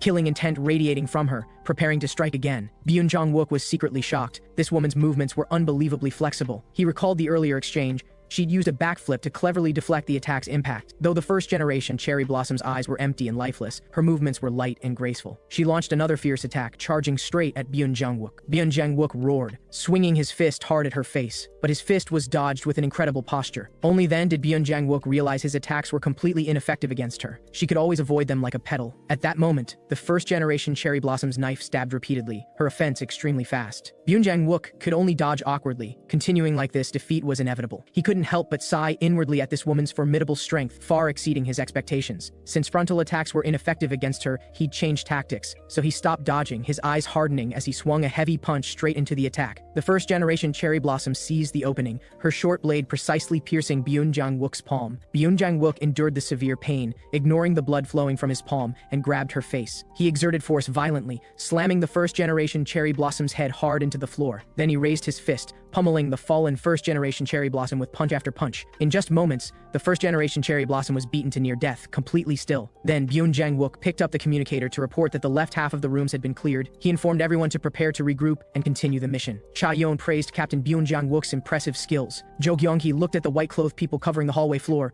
muttering quietly, "Senior's skills seem just as impressive. Is Senior from the special attack team?" Cha Yeon denied it with a smile, saying she graduated from police university. To chase after someone she admired, she'd grown to where she was now. Then she teased Jo Gyeong-hee with a smile, saying she should understand that feeling. On the other side, Park Jong-ho and Choi Sang-ho had also dealt with the white-clothed people in the hallway, so the two pushed open the next room's door. Choi Sang-ho instantly shouted in shock after seeing the scene inside. Park Jong-ho asked what was wrong. Then he heard Choi Sang-ho continue shouting excitedly that these girls were way too pretty. Park Jong-ho was instantly speechless. The two beauties blocking them were Red Leaf and Yellow Leaf, who'd always been by Red Maple's side. They'd been top assassins, cultivated by Hwago Temple since childhood, with strength far exceeding ordinary people. Plus, having been completely brainwashed by Red Maple since young, their loyalty was extremely high. Upon seeing these two, Red Leaf and Yellow Leaf both revealed their weapons. Park Jong-ho immediately stepped forward, shouting sternly for them to drop their weapons and surrender. Choi Sang-ho also quickly spoke up, saying he didn't want to get rough with beauties. Peaceful resolution would be best. But the next second, Red Leaf's long whip came with a wind-breaking sound. The speed was astonishing. Park Jong-ho and Choi Sang-ho barely dodged. Yellow Leaf sneered mockingly, saying they weren't just men who talk nonsense after all. With that, she wielded her gear weapon, carrying fierce killing intent as she slashed hard at Park Jong-ho. Park Jong-ho felt a chill, hurriedly dodging sideways, barely avoiding this lethal strike. Seeing this, he shouted urgently at Park Sang-ho,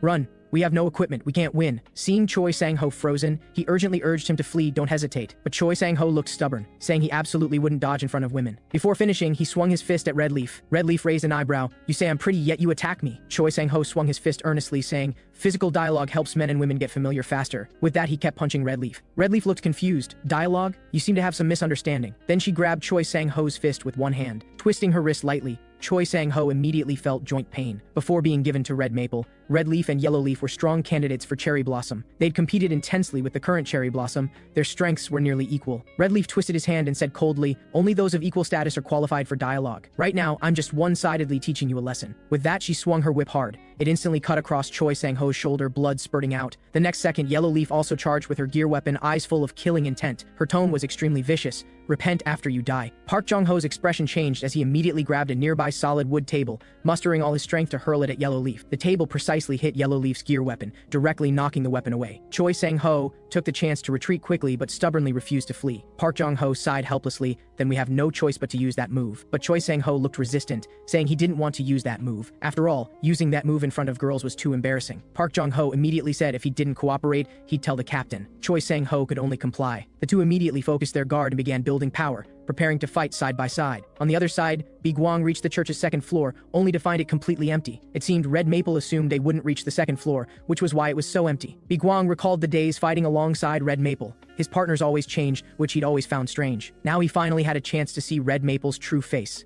Meanwhile, Red Maple stared intently at Bi-gwang's figure on the monitor. He felt a headache coming on. This guy's strength was completely unpredictable. He suddenly remembered that the person who captured Phoenix back then was none other than Bi-gwang. Red Maple grew suspicious. Was the Special Attack Team's complete annihilation really just due to bad luck? But he wasn't as easy to bully as Phoenix. He still had a secret trump card hidden up his sleeve. Red Maple secretly felt fortunate that it wasn't yet time to use his trump card. After all, there was still that guy. On the other side, Bi-gwang surveyed the passage leading to the third floor and couldn't help but complain about how there wasn't a single person around. As soon as he finished speaking, Black Lespedaze's voice rang out. "Can't you see my massive body?" With that, he strode toward Bi-gwang. He declared outright that this time, he would definitely settle things with Bi-gwang once and for all. Bi-gwang's expression also darkened, his eyes cold as he said, "I will make sure you die by my hands." As soon as the words left his mouth, Bi-gwang charged straight forward at a rapid pace. A sharp front kick shot directly toward Black Lespedaze's face. Black Lespedaze's reaction wasn't slow at all. He raised his hand and steadily blocked this powerful kick. Immediately after, he clenched his fist, veins bulging on his arm as his aura suddenly surged. He threw a heavy punch at Bi-gwang. Bi-gwang moved nimbly, easily dodging this powerful blow. He didn't forget to tease. "Every time I see you, I feel like you've gotten fatter." Black Lespedeza looked utterly confused and said, "Do you know me?" Bi-gwang said, "Of course I know you. You're just a strong but slow idiot." Having his sore spot hit, Black Lespedeza immediately flew into a rage, slapping his palm toward Bi-gwang with fierce momentum. Bi-gwang once again easily sidestepped to avoid it. Black Lespedeza only managed to grab his suit jacket. Black Lespedeza immediately sneered and asked back, "Who just said I was slow? You avoided danger by taking off your clothes. Like a ridiculous stripper. What's next? Are you going to take off your shirt too?" Black Lespedeza threw the suit jacket on the ground, his eyes vicious as he stated he would definitely skin Bi-gwang alive. Bi-gwang silently muttered to himself. He thought it was the poison that made him slow last time. Now it seemed it wasn't that he himself had slowed down, but that Black Lespedeza's speed had truly improved. Bi-gwang said meaningfully that he had really cared about speed since that day. Black Lespedeza tilted his head, looking utterly confused as he asked what he was talking about. Bi-gwang suddenly changed his tone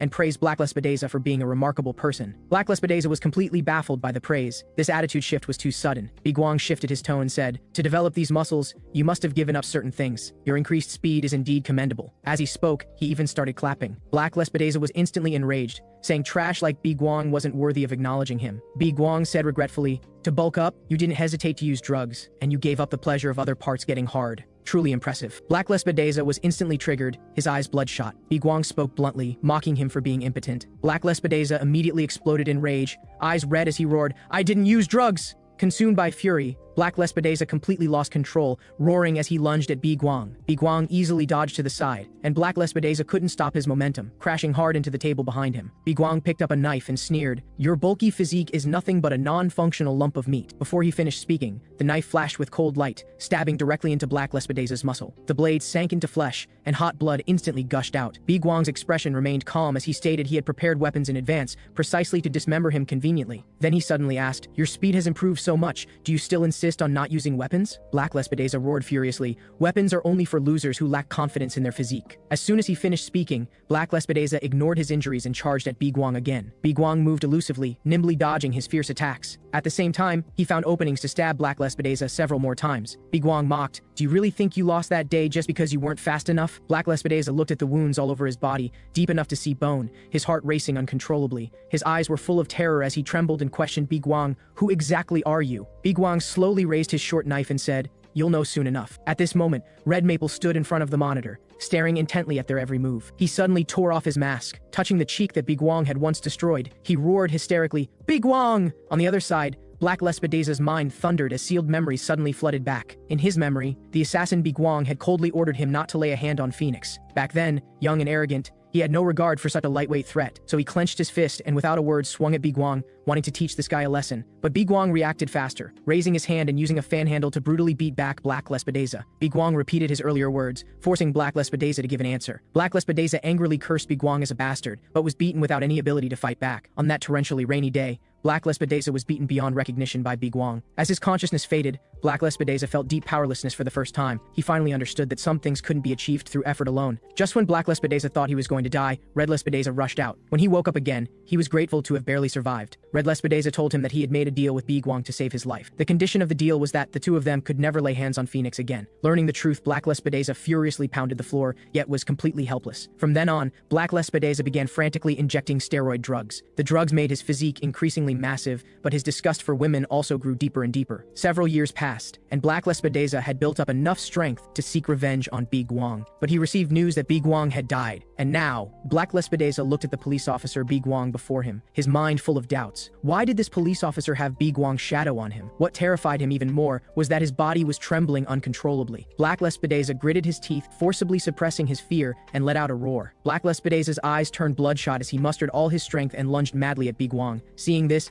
Biguang's eyes sharpened, his wrists suddenly twisted, and the blade's cold light blazed. One slash precisely cut off the mask on Black Lespedaza's face, and blood instantly splattered everywhere. At the same time, Biguang nimbly sidestepped to avoid his full-force attack. Biguang held his sharp blade, his entire body radiating murderous intent. He circled behind Black Lespedaza, and in an instant, dozens of slashes cut across Black Lespedaza's entire body, blood gushing out. He coldly mocked, "After all these years, your fighting skills haven't improved at all." Black Lespedaza panted heavily, "Even if I can't lift the heaviest barbell, as long as I can successfully lift it once, I win. Same goes for you. I only need to catch you once." Biguang raised his knife, pointing it directly at Black Lespedaza's face, saying, "Seems like you think you have several lives." Immediately after, Black Lespedaza let out a roar and lunged at Biguang. He frantically attacked Biguang, repeatedly screaming that he just needed to catch him once. But his powerful, heavy punches missed every single time. Black Lespedaza's eyes turned bloodshot as he shouted hoarsely, "Let me catch you just once!" Biguang sneered, "Impossible." As soon as he finished speaking, his blade flashed. The sharp blade precisely sliced across Black Lespedaza's neck. Black Lespedaza instinctively recoiled, staggering backward. He frantically covered his bleeding neck, his eyes filled with disbelief. Biguang said, "I underestimated you. Your body's instinctive flinch saved you. It was precisely because you instinctively flinched before charging forward that you avoided this fatal blow." Black Lespedaza's fingers were stained with warm blood, his eyes gradually becoming unfocused. He trembled as he asked again, "Who exactly are you?" Black Lespedaza's mind was in chaos, but one thought was crystal clear. He absolutely could not defeat the man before him. Remembering when he first learned of Biguang's death, he had breathed a huge sigh of relief. He was glad he didn't have to face Biguang again, didn't have to face that bone-deep fear. Black Lespedaza had always believed his efforts could defeat all opponents except Biguang, because Biguang possessed innate talent. He thought he would never again see himself miserably defeated by Biguang's talent. Black Lespedaza wanted to cry, but because his muscles were too tense, he could only force himself to hold it in. He panted heavily and suddenly asked, "Do you know about weight training safety devices?" Biguang concisely responded, "I know." Black Lespedaza said, "If you can't lift it, you'll be crushed to death by the barbell, so everyone installs safety devices." Biguang said speechlessly, "What exactly are you trying to say? This is a really strange last word." Black Lespedaza's eyes turned fierce as he continued, "When I challenge my limits, I never install safety devices. And I deliberately pick late nights when no one's around to train, not letting anyone come to rescue me. Every time I'm prepared to die. If I can't lift it, then I die." Biguang said, "Are you saying all this just to prove you're an idiot?" Black Lespedaza said, "My current situation is exactly like that. I'm already prepared to die." Hearing this, Biguang's eyes turned cold as he raised his knife and said in a deep voice, "Then come at me." Immediately after, Black Lespedaza let out a roar, using up every last bit of strength in his body. Like a madman, he suddenly charged at Biguang, then directly sidestepped around him and ran away without looking back. Seeing this, Biguang was somewhat surprised. He hadn't expected him to choose to flee. Biguang quickly pursued, then threw a fierce punch. Biguang said coldly, "You cannot leave here alive." The intense pain left Black Lespedaza unable to make a sound, only able to tremble in agony. Biguang's eyes were ice cold as he said, "Go to hell." Black Lespedaza screamed in terror. He grabbed a table nearby and used all his remaining strength to hurl the table at Biguang. Biguang easily sidestepped to dodge, saying, "Why do you keep throwing things at me? Do you want to survive that badly?" Black Lespedaza desperately clutched another object, roaring, "Yes, I want to survive." Biguang looked at his pathetic state and said, "How pitiful." These three words struck Black Lespedaza like a hammer, making him freeze instantly. He remembered his once scrawny self. Back then, he had countless times thought about dying. He had resented why he was born weak, so different from others. He once thought his desperate struggle to survive looked truly pitiful. But his brother told him that fighting hard to survive wasn't pitiful at all. Today he repeated to Biguang what his brother had taught him. These words stirred Biguang's heart slightly. He instantly recalled his own childhood. those difficult times struggling to survive. Bi Guang was silent for a moment before slowly speaking, "Fine, you're not pitiful, but the fact that you're destined to die today won't change in the slightest." Black Lespedeza knew full well he was no match and turned to flee madly toward the window. He used every last bit of strength to crash through that second-floor window. Without hesitation, he leaped from the second floor down below. Bi Guang didn't stop, quickly walking to the window. His gaze turned cold as he looked down. He saw Black Lespedeza lying pathetically on the ground, covered in wounds yet still struggling to crawl forward. Bi Guang frowned and said, "What meaning is there in surviving with such a broken body?" From below came Black Lespedeza's hoarse shout, "The act of living itself has meaning. As long as I'm still alive, I can always start over, try again with effort." Black Lespedeza dragged his broken body, desperately roaring over and over, "I want to survive." Bi Guang watched him struggle to crawl forward. His eyes grew colder as he secretly made up his mind. He absolutely couldn't let Black Lespedeza return alive. The next second,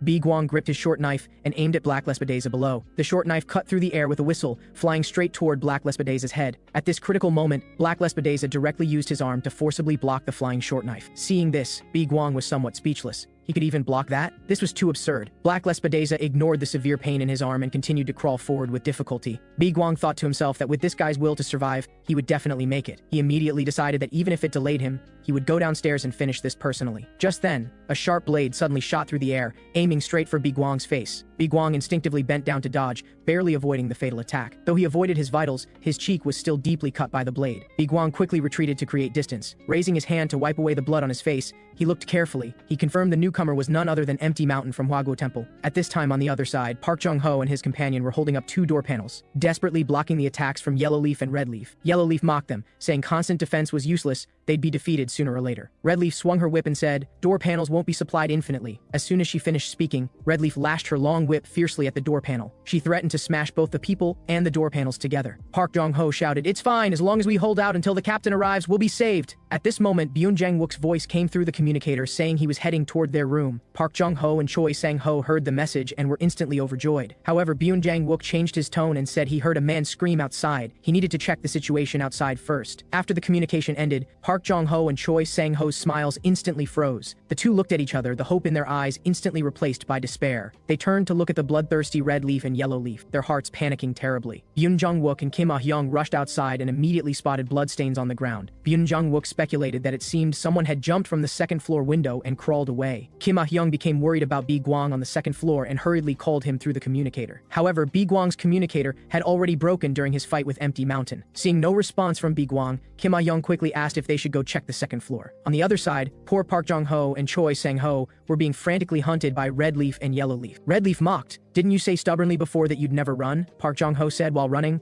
"Occasionally we need strategic retreats too." Yellow Leaf snorted coldly, then pushed off with her feet to speed up and catch up. Raising her weapon, she slashed at Park Jong-ho. She said, "Whatever last words you have, say them in hell." The next second, Yellow Leaf's abdomen was suddenly struck hard. She coughed up blood. Her body skidded several meters on the ground before stopping awkwardly. Park Jong-ho and Choi Sang-ho joyfully shouted, "Captain, you came at just the right time. Those two women are no simple opponents." Byun Jang-wook stared at Yellow Leaf, thinking to himself, this woman is naturally durable and strong, and that red-haired woman's strength shouldn't be underestimated either. His eyes became sharp as he secretly resolved to kill these two women. On the third floor, Red Maple looked at the blackened monitor in fury. He gritted his teeth and growled. Empty Mountain actually dared to break all the monitors on the second floor. He realized he'd ultimately been abandoned. At this point, there was no other choice. So he activated the contingency plan he had prepared long ago. On the other side, Chaeyeon and Jo Gyeongki also dealt with the people in the basement. Just as the two were about to go meet up with everyone, the ground suddenly shook violently. Byun Jang-wook's side also felt the intense tremor. Red Leaf and Yellow Leaf showed even more fear on their faces, clearly terrified of what was about to happen. At this time, the switches in Jo Gyeongki and Chaeyeon's room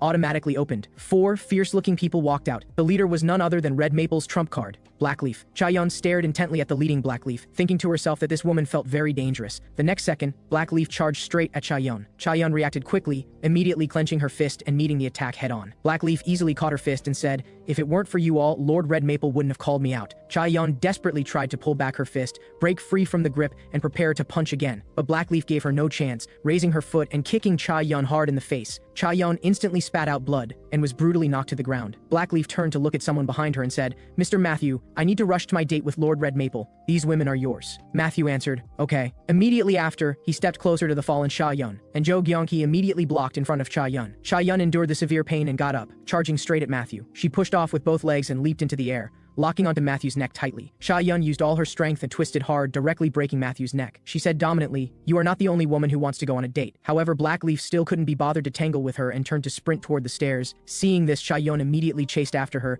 determined to stop this woman. The remaining Jacob and Philip quickly stepped forward to block Sha-Yun's path. Sha-Yun's eyes sharpened as she first punched fiercely at Jacob in front of her. Then she turned and hammered at Philip behind her, but he dodged it. Philip seized the opening and punched Sha-Yun hard in the abdomen. Sha-Yun winced in pain, but quickly grabbed Philip's shoulder to steady herself. Then she slammed her forehead hard into Philip's face. Philip's nose gushed blood, his body tilted back uncontrollably, nearly falling to the ground. Sha-Yun seized the opportunity, reaching out to lock Philip's neck, and twisted hard. Philip instantly stopped breathing. Then Sha-Yun turned and shouted, "Kyung-hee, the rest is up to you." Before she finished speaking, Sha-Yun turned and chased in the direction Blackleaf had fled. Only Jo Kyung-hee and Jacob were left. Jacob paid no attention to Jo Kyung-hee and turned to run and stop Sha-Yun. Jo Kyung-hee reacted quickly, pulling out her stun gun and shooting at Jacob. Electric current passed through his body, and Jacob convulsed in agony. He turned to glare furiously at Jo Kyung-hee. In the hallway, Sha-Yun was desperately chasing Blackleaf. Sha-Yun, in her early 20s, graduated from the police university. Her original goal was to make a name for herself in the police force, until one day, she fell for a man. In order to work alongside him, she resolutely abandoned her original plans and joined the police special attack team. Sha-Yun put in several times more effort than others and finally got to fight alongside the person she admired. During their time together day and night, the love in her heart grew increasingly intense and passionate. Just like that, she worked alongside that man for nearly 10 years. However, she had also gradually grown older. Blackleaf ran while shouting, "Lord Red Maple, I'm coming!" She turned to look at Sha-Yun chasing behind her, and mocked, "You run so slowly. Seems your love for your sweetheart isn't deep enough." Sha-Yun was so angry she gritted her teeth. She directly provoked, "Seems like you prefer fast, huh? Is it because your man is very fast?" These words completely enraged Blackleaf, and she suddenly stopped in her tracks. She turned to glare at Sha-Yun furiously, demanding to know what she meant by that. Sha-Yun pretended to be innocent and replied, "Of course it's exactly what you think." Blackleaf completely exploded, roaring, "I will definitely kill you." She clenched her fist and, filled with fury, punched hard at Sha-Yun while screaming for her to take back what she just said. Blackleaf was beside herself with rage and immediately threw dozens more punches at Sha-Yun. Each punch carried vicious force, insisting she take back those words. Sha-Yun spotted an opening to counterattack, saying at the same time, "Your man is just very fast." Then, over a dozen punches landed fast and hard on Blackleaf. Blackleaf, her center of gravity suddenly unstable from the blows, staggered back several steps. Sha-Yun's eyes turned fierce as she held nothing back, turning to build momentum and deliver a spinning elbow strike. Her elbow slammed hard into Blackleaf's face, and Blackleaf screamed. Her body was instantly sent flying and crashed heavily to the ground with a thud. Sha-Yun mocked, "Lipstick the color of a corpse truly matches well with your man who lacks vitality." Blackleaf quickly covered her bleeding mouth, glaring viciously at Sha-Yun. She struggled up from the ground and said, "Originally, as a fellow woman, I didn't want to hurt your face." Finished speaking, she slowly revealed her weapon. The weapon resembled a yo-yo, with sharp gleaming gears on the edges. Blackleaf said with sinister eyes, "You forced me to make a move first." On the other battlefield, Jo Kyung-hee was suffering a one-sided beating from Jacob. Jacob's strength far exceeded hers, but Jo Kyung-hee still mustered her courage and charged at Jacob again. She swung her fist hard at Jacob's face, but he easily sidestepped to avoid it. Though Jo Kyung-hee's attacks were extremely crude, her movements carried a desperate ferocity, and it was precisely these fierce-spirited moves that unexpectedly triggered Jacob's PTSD. Jacob trembled uncontrollably with fear, tears of terror in his eyes. No longer caring about counterattacking, he cried out not to kill him and turned to flee. In his panic, he stumbled and fell heavily onto the cold ground. Though Jo Kyung-hee didn't understand what this guy was doing, she immediately realized this was an excellent opportunity. So she leaped up to build momentum and slammed her elbow hard down on Jacob. Jacob screamed and completely collapsed. Jo Kyung-hee stared at Jacob lying unconscious on the ground, dazed for a few seconds before coming back to her senses. Then she couldn't help but burst into cheers. "Wow, I won!" Sha-Yun's side wasn't going as smoothly. At this moment, Blackleaf was swinging her yo-yo to attack Sha-Yun. Sha-Yun hurriedly bent down, barely managing to dodge. Blackleaf twisted her wrist to retract her weapon, raising an eyebrow to praise Sha-Yun for dodging well. The next second, that yo-yo attacked again, the assault even more fierce than before. Sha-Yun couldn't dodge in time and was cut with several wounds on her body, blood flowing freely. Blackleaf retracted her weapon and sneered, "What are you thinking about? Are you scared to death?" Hearing this, Sha-Yun calmly replied, "It would actually be good if I died. That way my captain would stake his whole life on avenging me." So romantic and cool. Blackleaf was rendered speechless by these words. She sneered and said, "Then just go ahead and die." Sha-Yun's eyes were determined as she prepared herself, "But I won't die at your hands." On the other side, Sha-Yun's beloved captain was punching and kicking Yellow Leaf. Red Leaf, seeing this, became frantic and swung her whip at Byun Jang-wook. Byun Jang-wook reacted extremely fast, reaching out to grab the incoming whip. The gears on the whip pierced through his palm, blood seeping out, but he didn't loosen his grip at all. He exerted force with his arm and tightened his grip, then yanked hard on the whip. Red Leaf was pulled by the enormous force, uncontrollably tumbling in front of him. Byun Jang-wook showed no mercy, punching Red Leaf hard in the face. Soon, Yellow Leaf nearby raised her gear weapon and charged again. Byun Jang-wook didn't dodge. His elbow slammed hard into Yellow Leaf's chin, Red Leaf and Yellow Leaf were instantly beaten to their knees, their bodies trembling continuously. Byung-Jang-wook took a drag of his cigarette, then said he was going to find Cha-yeon now. Just then, a coquettish captain suddenly came from behind. Hearing this, Byung-Jang-wook frowned and turned sharply to look. He saw Black Leaf holding the wounded Cha-yeon. She drawled, "Captain, I'm here." Park Jong-ho and Choi Sang-ho were furious, immediately rushing forward. Byung-Jang-wook was even faster. Leading with a punch, he slammed hard at Black Leaf, who directly dodged this powerful blow. She breathed a sigh of relief. If that had hit, she'd probably be dead instantly. Black Leaf grabbed Cha-yeon's hair and retreated several steps back. Byung-Jang-wook looked at the injured Cha-yeon, his fury blazing as he growled, "Give her back to me right now!" But Black Leaf smiled smugly and said,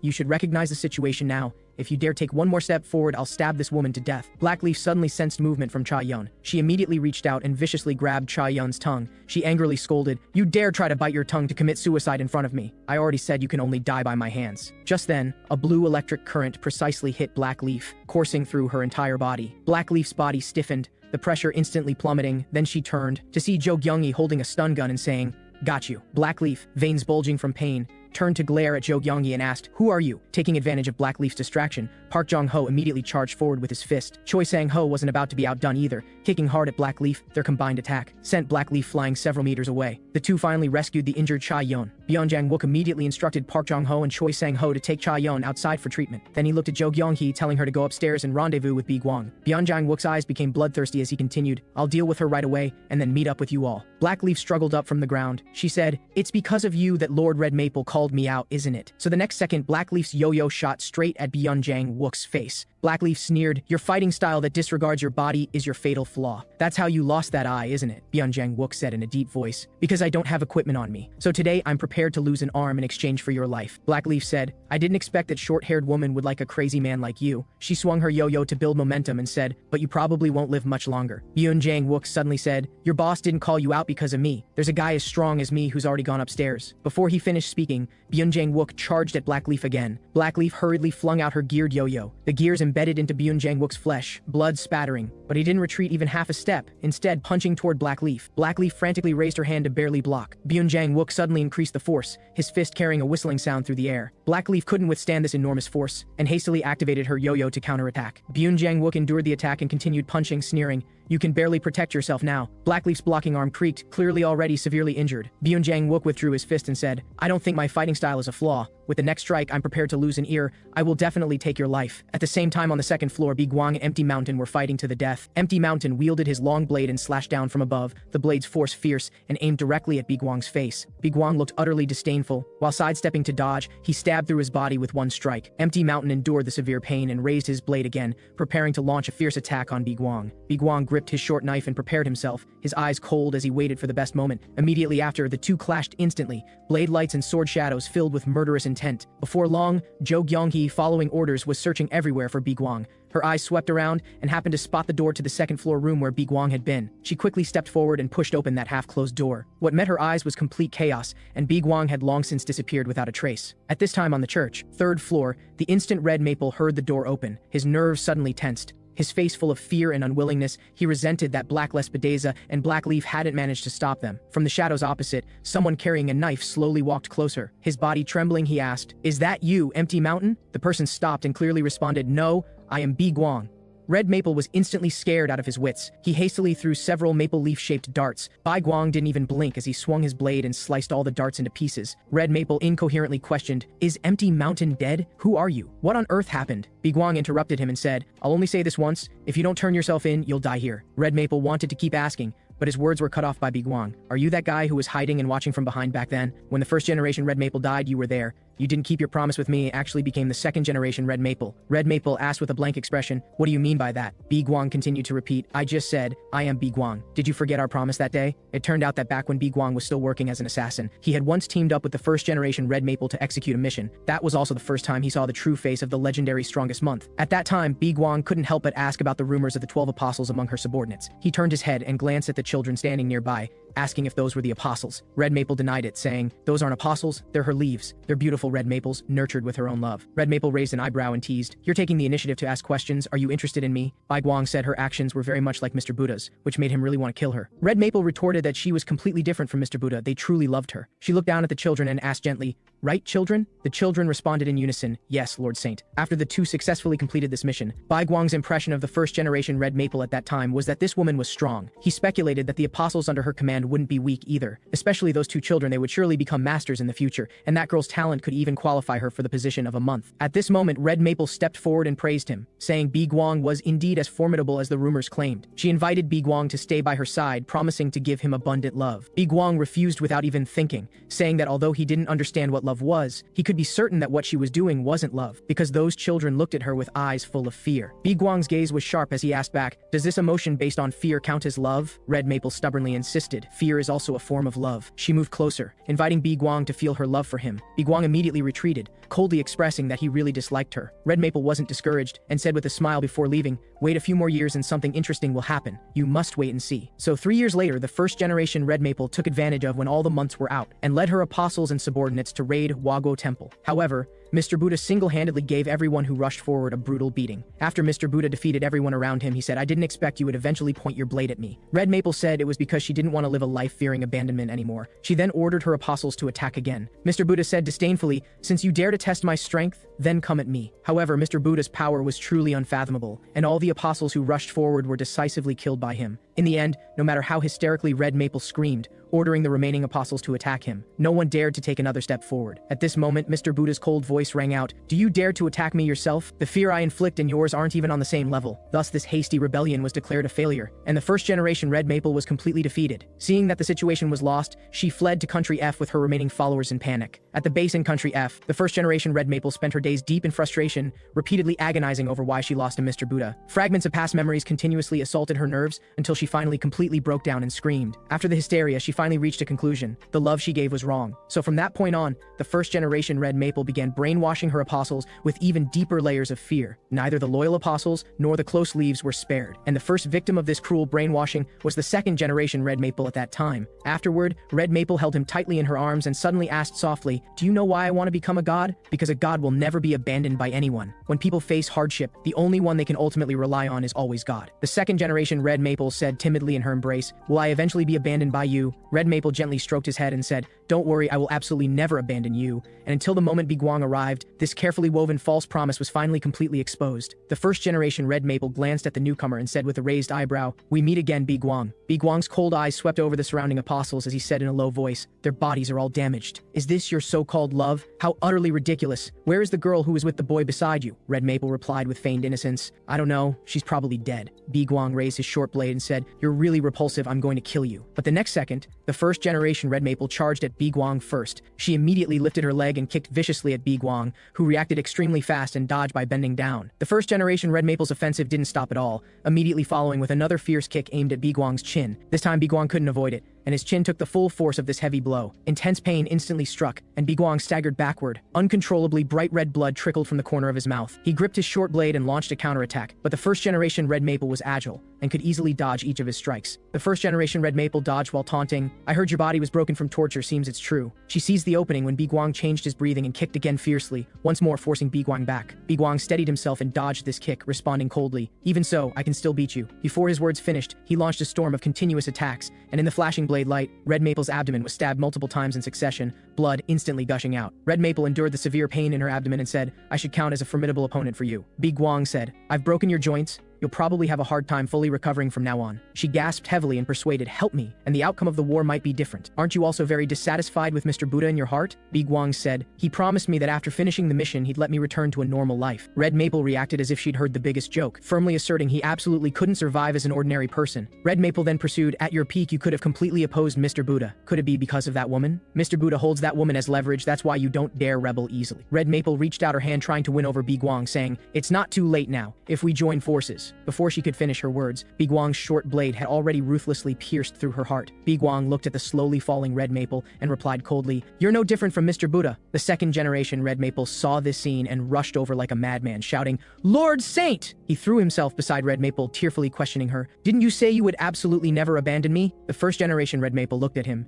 used her last bit of strength to utter the words I'm sorry, then completely lost all breath. The second generation Red Maple's hatred instantly erupted, and with red eyes he rushed at Bi Guang to take revenge, but was mercilessly punched and sent flying by Bi Guang. The second generation Red Maple flew several meters away, crashed heavily to the ground and couldn't get up for a long time. Bi Guang looked at him and said coldly, Even though I'm seriously injured, you're still no match for me. But why are you crying so sadly? What that woman gave you wasn't love at all, it was fear. You're still too young, forget the past, and live well. The memory ended, and Bi Guang looked at the second-generation red maple across from him and said, I clearly told you to forget the past and start over, did you forget? The second-generation red maple heard this, covered his head, and shouted in pain, it's so chaotic, what's going on? He then gradually became crazed, saying, this is a trial given to me by God. Please God, spare me, my faith has never changed. Bai Guang couldn't bear to watch anymore and directly struck his head heavily with the blade's flat side. The second-generation red maple's vision went black, and his body uncontrollably fell backward. Bi Guang gripped the blade handle and said, your head is completely broken. Let me fix it properly. On the other side, the battle between Byung-Jang Wook and Blackleaf hadn't yet determined a victor. Byung-Jang Wook questioned her, why have you only been doing simple restraining moves since earlier? We already understand each other's abilities.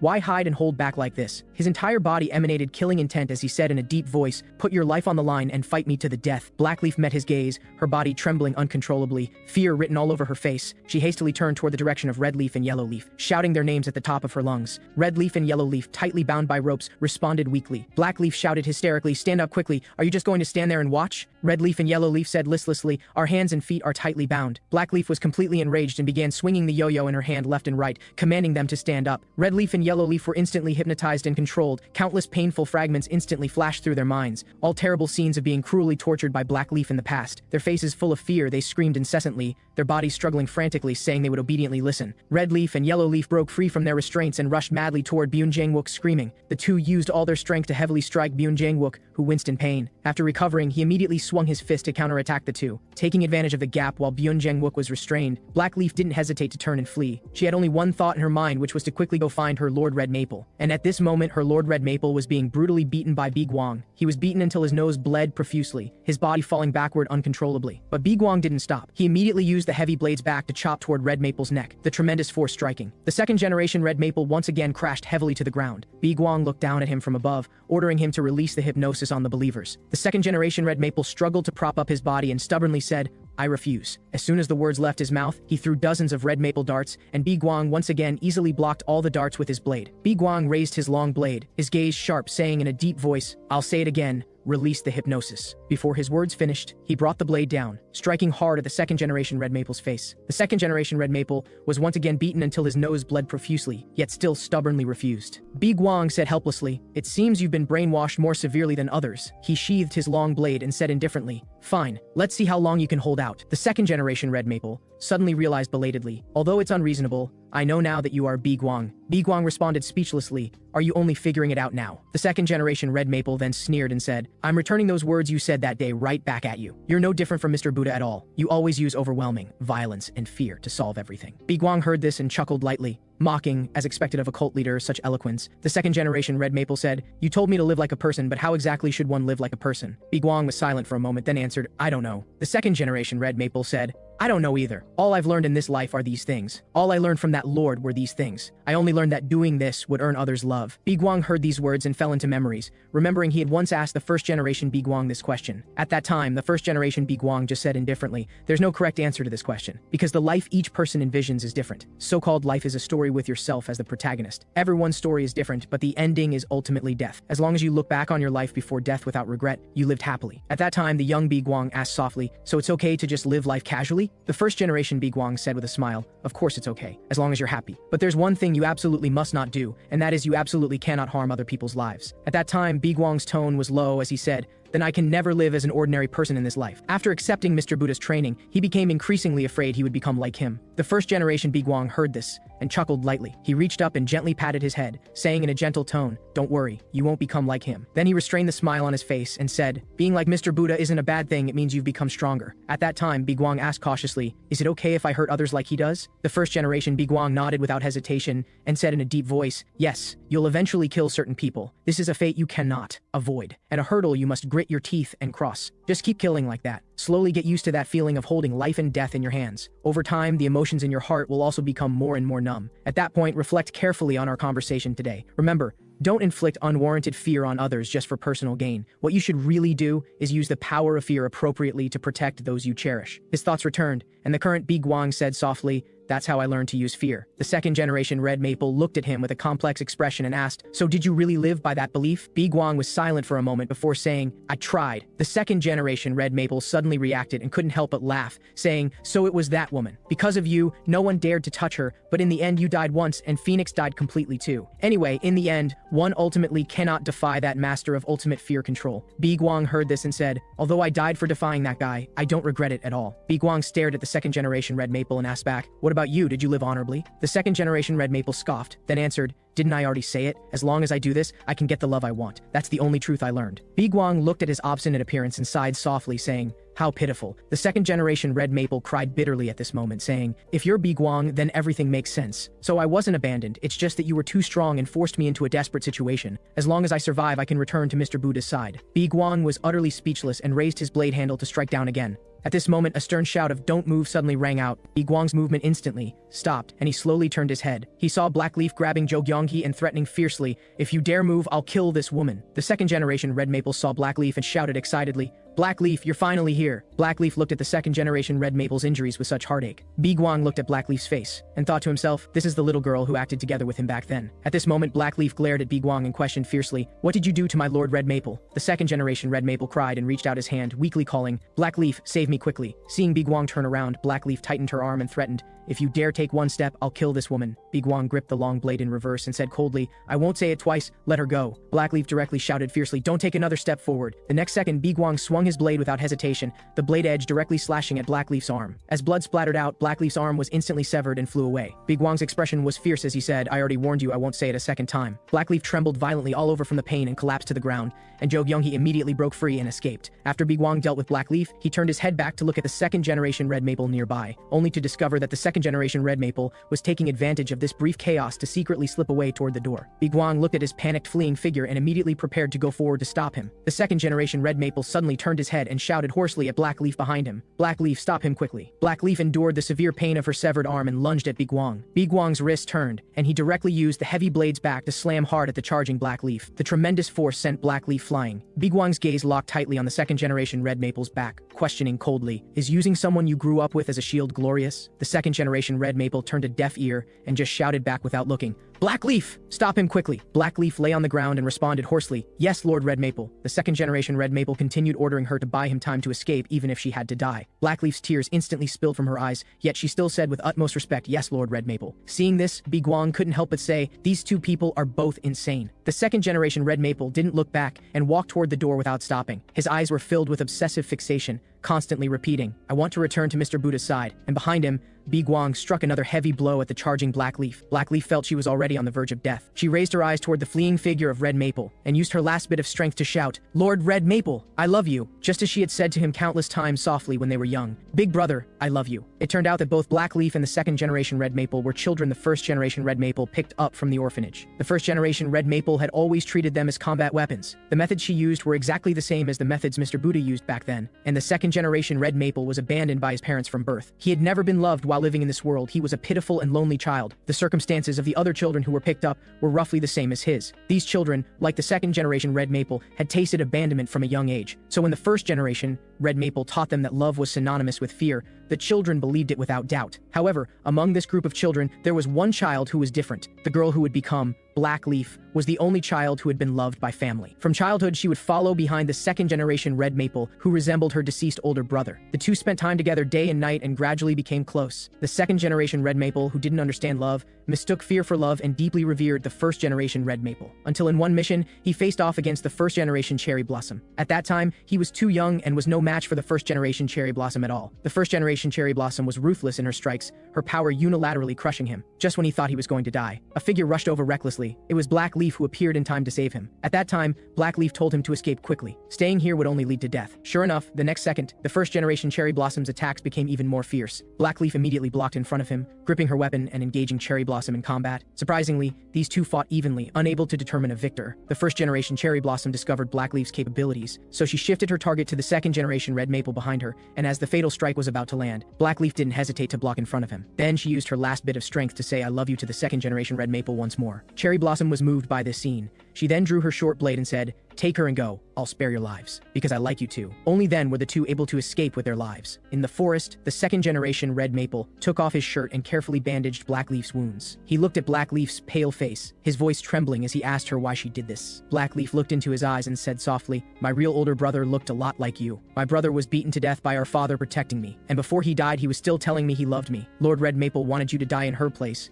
but I can die for you." The second generation Red Maple choked up and asked, "Would you still do this even though I'm not your real brother?" Blackleaf heard this and answered seriously while crying, "Of course, because I love you, big brother." So from that day on, the second generation Red Maple finally understood what love was. Therefore, when the first generation Red Maple wanted to brand Blackleaf with the Red Maple mark, it was he who stepped forward and volunteered to take her place. Because at that time, he already understood that so-called love wasn't fear, but sacrifice. Later, to prevent the two from meeting, the first generation Red Maple imprisoned Blackleaf deep underground. Then she performed hypnosis on the second generation Red Maple, weaving a false memory prison, making him completely forget Blackleaf's existence, with eyes only for herself. She forcibly instilled the twisted notion that fear equals love into his mind. She also taught him everything she knew, cultivating him to become a second version of herself. From then on, the second generation Red Maple also began using hypnosis to control others' wills, and every hypnosis has an awakening switch. And the switch the first generation Red Maple set for the second generation Red Maple was the phrase, "I'm sorry." After the second generation Red Maple awakened from hypnosis, he ran frantically to find Blackleaf. But the moment he found Blackleaf, he didn't dare to step forward and embrace her, because he was horrified to discover he had become too much like the first generation Red Maple. Like the first generation Red Maple that Blackleaf had feared since childhood. The second generation Red Maple couldn't face this reality and chose to cowardly escape. So in the end, he steeled his heart and placed himself under an even deeper hypnosis. He chose to forget all the warm past and live according to the way he had learned. He chose to serve Mr. Buddha, who symbolized ultimate fear, but he also set an awakening switch for himself, and that was "I love you." Memories of the past moments spent with Blackleaf surged like a tide into his mind. The instant he heard those words, the second generation Red Maple completely awakened from hypnosis. He watched helplessly as Blackleaf coughed up blood, her body falling backward powerlessly. At this moment, he no longer ran away and rushed toward Biguang's direction like a madman. Biguang's eyes flashed. He clenched his fist and directly sent him flying with a heavy blow. Biguang raised an eyebrow and questioned coldly, "Are you changing your mind now to attack me together with her?" The second generation Red Maple didn't speak, but rushed at Biguang again. Seeing this, Biguang lifted his leg again, another heavy kick sending him tumbling. Biguang looked at his disheveled appearance and said disdainfully, "With attacks like yours." Before Biguang could finish his words, he was stunned by the scene before him. Because the second generation Red Maple was crying from the bottom of his heart. He rushed at Biguang again, but when he got close, he suddenly swerved around him. The second generation Red Maple rushed to Blackleaf's side and carefully took her into his arms. Biguang watched this reverse scene and couldn't help but say awkwardly, "So you weren't trying to attack me?" The second generation Red Maple held Blackleaf, whose breath was faint. His voice choked with emotion as he said, "I remember everything now. I've always stubbornly believed that Red Maple was the most beautiful existence in the world. I once thought that fear dyed red like maple leaves was the most ultimate beauty in the world,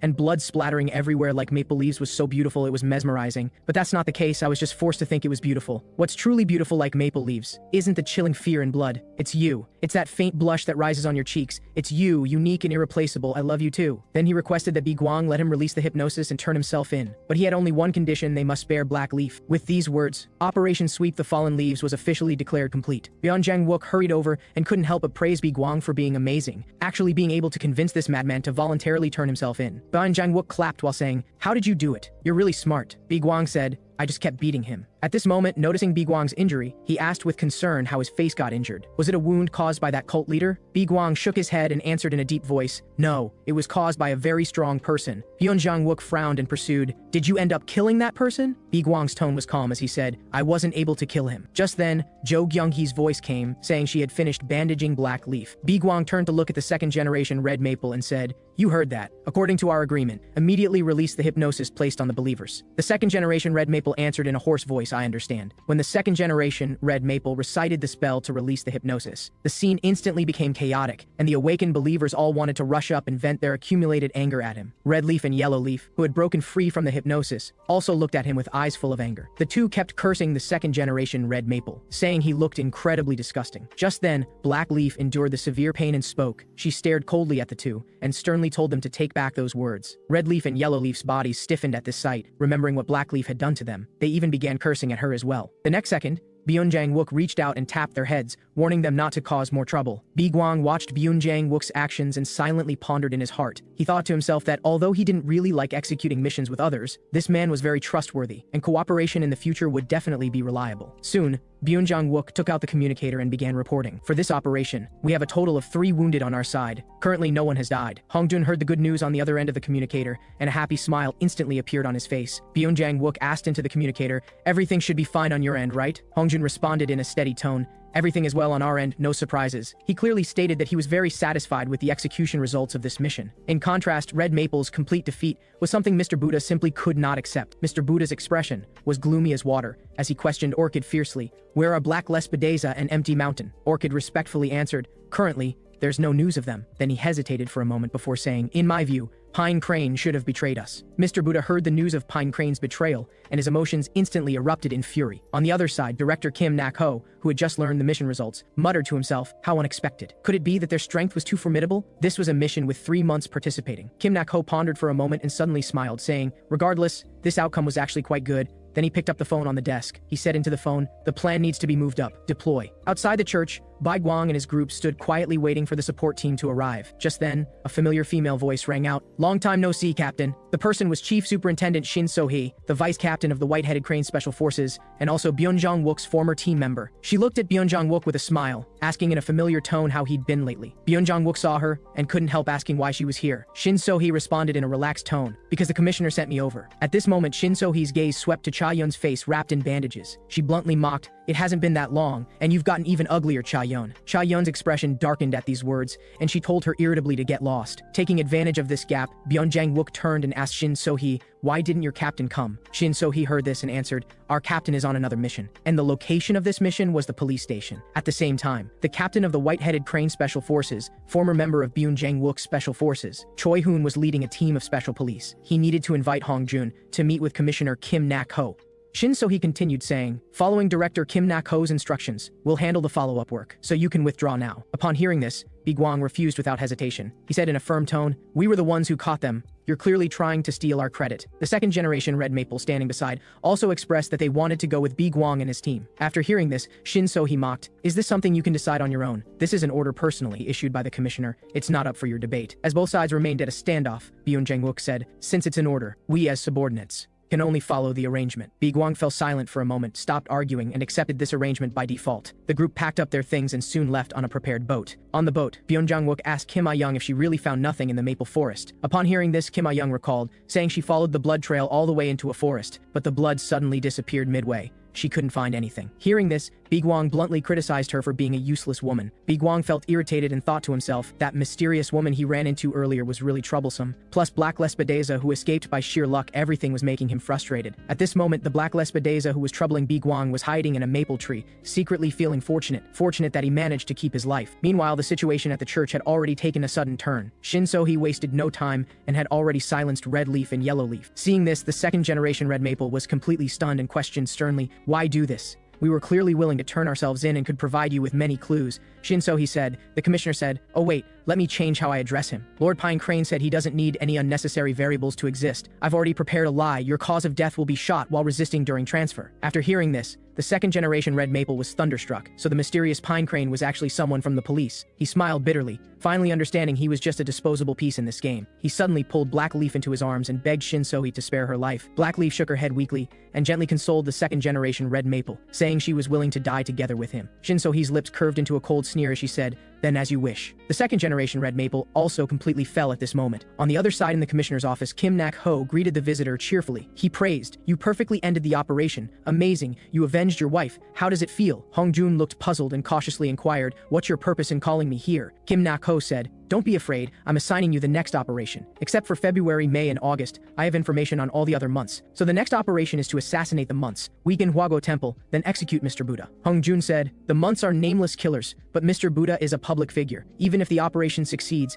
it will definitely cause huge waves." Hearing this, Kim Nak-ho smiled mysteriously, saying he had already planned everything thoroughly. The premise was that Hong Jun accepts the operation. He conveniently threw out the excuse of cooperation, proposing Kim Kyung-soo's squad, Byun Jang-wook's special forces, and White-Headed Crane join hands. By then, they would definitely catch all the months in one fell swoop. After all, the war between the police representing the Rose of Sharon and Huago Temple would definitely be very interesting. Meanwhile, at Huago Temple, Mr. Buddha was convening a meeting with all the moons. Mr. Buddha told everyone in a cold tone that Red Maple had lost the siege he meticulously planned. Hearing this news, the months were instantly in an uproar. They asked in disbelief, didn't that mission have January Pine Crane, April Black Lespedeza, and August Empty Mountain participating? Mr. Buddha's eyes were as dark as water, as he clearly announced word by word that January Pine Crane had betrayed them. As his words fell, everyone in the council hall fell into shock again. Cherry Blossom pressed on, are Black Lespedeza and Empty Mountain who participated in the mission both dead? Orchid immediately stepped forward and explained in a deep voice that this mission had other mysteries from the very beginning. The original plan was to lure Hongjun's squad to the Maple Leaf stronghold, first dispersing their forces, then have Pine Crane personally take action to completely finish off Hongjun. But from a certain moment on, they completely lost contact with Pine Crane. Combined with the testimony of Empty Mountain who came back alive, this matter was sufficiently verified. All signs indicated that Pine Crane had indeed betrayed them. Mr. Buddha looked at everyone's shocked expressions and slowly revealed Pine Crane's true identity as Police Commissioner Kim Nak-ho. This news exploded like thunder. The months in the council hall completely fell into uproar. Mr. Buddha announced with a grave expression that Pine Crane's betrayal this time was very tricky. He ordered in a serious tone that everyone must prepare fully in advance. On the other side,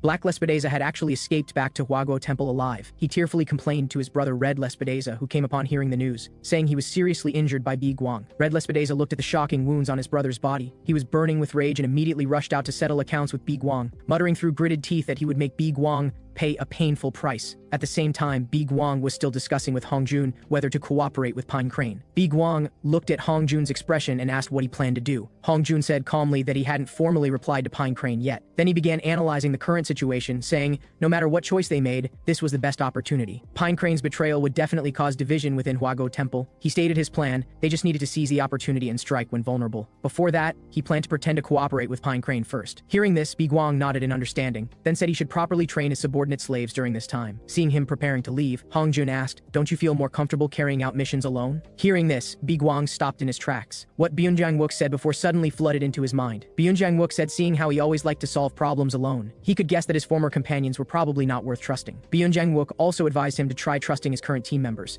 After all, someone risked their life to come help. This sincerity would definitely be useful later. As Bi Guang walked to the office door, he said he had somewhat changed his mind. As the Sweep the Fallen Leaves operation officially ended, Kim Nak-ho immediately held a press conference. He boasted in front of the cameras, completely taking credit for the mission's success. Kim Nak-ho stood under the spotlight, making a solemn declaration as police officer Kim Nak-ho. He promised that during his final term, he would completely eradicate all hidden evil forces. Shortly after this high-profile warning was issued, Kim Nak-ho began taking action. He didn't publicize any news but embarked on an undisclosed trip, ultimately arriving directly at Huaguo Temple. He slowly walked into Huaguo Temple and said provocatively to Mr. Buddha across from him, "Long time no see, Mr. Buddha." Kim Nak-ho entered the reception room and complained, "Not even a cup of tea for a guest?" Mr. Buddha wore a fake smile and mocked, "Your face is really thick." Kim Nak-ho laughed carelessly, saying he'd heard this so much his ears were getting calluses. Before his words even finished, Mr. Buddha swung a punch. Kim Nak-ho steadily caught the fist and joked, "You old man are still sharp as ever. For the sake of age, let's not have physical conflicts. Why don't we talk things through properly?" He then bluntly told him to give up everything and come work under him. He would preserve his honor and status as Mr. Buddha. Mr. Buddha's eyes were contemptuous, saying Kim Nak-ho was just a card that would be discarded, yet dared to challenge him. Kim Nak-ho shrugged indifferently, admitting he came here not expecting Mr. Buddha to listen to advice. He actually just simply wanted to see his expression, wanted to see his painful expression of losing 5 months in a short time. Mr. Buddha was expressionless, saying in an indifferent tone those people were just cards that could be replaced any time. Kim Nak-ho then said he was more curious about what expression Mr. Buddha would have after this struggle ended. Mr. Buddha said, "In a little while I could help you realize your dream. Why did you make such a choice?" Kim Nak-ho said, "I don't want to be a card manipulated by others. I prefer being the person who controls the overall situation." Kim Nak-ho immediately stood up, saying he came here to formally declare war on him, then turned and left. Looking at his departing back, Mr. Buddha was instantly so angry his whole body trembled. On the other side, Bi Guang was crazily beating the defenseless Jo Gyung-hee. He kicked Jo Gyung-hee hard, sending him flying, then turned and attacked Lee Song-yeon beside him. Lee Song-yeon gritted his teeth trying to resist, but Bi Guang's movements were lightning fast. His knee directly and viciously hit Lee Song-yeon's abdomen. Just then, Hwang Hee-jun seized the opportunity to rush over, clenching his fist and swinging at Bi Guang. Bi Guang backhanded a knife strike, viciously chopping at Hwang Hee-jun's neck. In just moments, all three collapsed on the ground, losing their ability to resist. Bi Guang looked at the three people on the ground and fell into thought. The image of fighting with Empty Mountain surfaced in his mind. Empty Mountain was indeed formidable. Fortunately, he was also strong and could easily block his attacks, then backhandedly sent him flying. Bi Guang looked at Empty Mountain across from him and said, "You didn't use your true strength? Are you looking down on me?" Empty Mountain didn't speak, just silently handed Bi Guang his own sword. His eyes were calm, indicating Bi Guang should feel free to use it, no need to be polite. Bi Guang felt insulted, convinced the other was mocking him for not being able to beat him, so he snatched the sword Empty Mountain handed over. He was burning with rage, gripping the sword and viciously slashing at Empty Mountain. However, like Black Lespedeza, he also ran away. Before leaving, Empty Mountain said now wasn't the time for them to fight. After saying this, Empty Mountain turned and quickly ran away, disappearing from view. Bi Guang cursed to himself. What an annoying guy who ruined his mood. He calmed his emotions and thought differently. At least things were progressing smoothly step by step. Next time they fought, he would definitely make him pay the price. Just then, a voice suddenly came from the beam. Red Lespedeza crouched on the beam saying, "I've been observing your movements this whole time. Your movements are really too similar to that guy's." Bi Guang said coldly, "You came looking for me. Do you want to become disabled like your brother?" Red Lespedeza chuckled and jumped down from the beam, saying, "September Chrysanthemum looked at my brother's wounds and said they looked too much like ones cut by Bi Guang, like willow leaves." Bi Guang said, "Is Black Lespedeza dead?" Red Lespedeza said, "Still alive." Hearing this, Bi Guang was speechless. His life force was really tenacious. Red Lespedeza asked, "Who exactly are you?" Bi Guang's eyes were calm as he said clearly word by word, "I am Bi Guang." Red Lespedeza couldn't help but mock, "You're really talking nonsense, look at yourself." Bi Guang directly provoked, "Then come verify it yourself." So the next second, Red Lespedeza directly jumped out. He raised his leg with fierce momentum and kicked viciously at Bi Guang, who easily dodged. But Red Lespedeza's offensive didn't stop, immediately followed by several more kicks. His attack rhythm switched rapidly, each kick carrying force. Bi Guang reacted quickly, raising his hands to block, but was still forced back several steps by the powerful force. Bi Guang steadied himself and sighed lightly, saying, "Like Empty Mountain, you're also like this. What are you doing now? Why aren't you using your full strength? Logically, you should have become stronger than back then. Could it be you're also looking down on me?" Red Lespedeza said, "Before coming here to find you, I talked with Empty Mountain. He threatened me saying if I killed you, he would kill both me and my brother. Unexpectedly, in his view, what my brother couldn't do, I could do." Hearing this, Bi Guang said, "So you fear Empty Mountain? That's why you're fighting me this way?" But that Empty Mountain guy is right. Black Lespedeza has no talent. He's completely unqualified to be a month. Red Lespedeza said, "You actually say my brother has no talent. You're completely mistaken. Effort is also a kind of talent." Bi Guang directly refuted, "Ridiculous. Everyone works hard. And you clearer than anyone, because you're also a talented person. Because I fought you, I know your talent better than anyone. And you've executed so many missions with your brother, you should also feel it. The gap between you two is really too large. Isn't that why you wanted to come kill me alone? Because your brother could never beat me." Red Lespedeza refuted without hesitation, "The person who will kill you isn't me or Empty Mountain, but my brother Black Lespedeza." Bi Guang couldn't help but sneer, "You really love your brother to the point of being delusional." Red Lespedeza said firmly, "Even if everyone says he can't do it, I still believe in my brother." Bi Guang said, "Then why did you specially come here to find me?" Red Lespedeza said, "To vent my anger." As his words fell, he raised his leg again to kick Bi Guang. Bi Guang crossed his hands to block, but was still knocked to the ground by Red Lespedeza's tremendous force. Seeing this, Jo Gyongki exclaimed, wanting to help, but was immediately stopped by Bi Guang, telling them not to come interfere. Red Lespedeza angrily rebuked, "My brother was beaten so badly by you. As his brother, how can I just stand by?" Bi Guang got up from the ground, saying, "So you only plan to beat me up and then go back?" Red Lespedeza nodded in response. "That's right." Bi Guang said, "How disappointing. After all, this is your only chance to kill me. If I regain my peak form, it'll be even harder for you to kill me." But Red Lespedeza didn't care at all, insisting, "But my brother can still defeat you." Bi Guang said, "But I don't plan to let you leave alive." As his words fell, he charged forward, preparing to elbow Red Lespedeza. Red Lespedeza easily dodged his attack and mocked, "You seem to have some misunderstanding." Then he seized the opportunity to kick heavily, continuing, "The one willing to spare the other's life right now is me." Bi Guang was kicked and staggered back several steps. Bi Guang gritted his teeth and stood with difficulty, staring at Red Lespedeza with a cold smile. A man's most important thing is indeed his lower body. The next second, Bi Guang's offensive resumed, charging fiercely at Red Lespedeza. Red Lespedeza reacted quickly, raising his leg to kick, but Bi Guang dodged the attack by sidestepping. Bi Guang took advantage to heavily kick Red Lespedeza's shin, planning to cripple his leg first. However, the moment his toes touched his leg bone,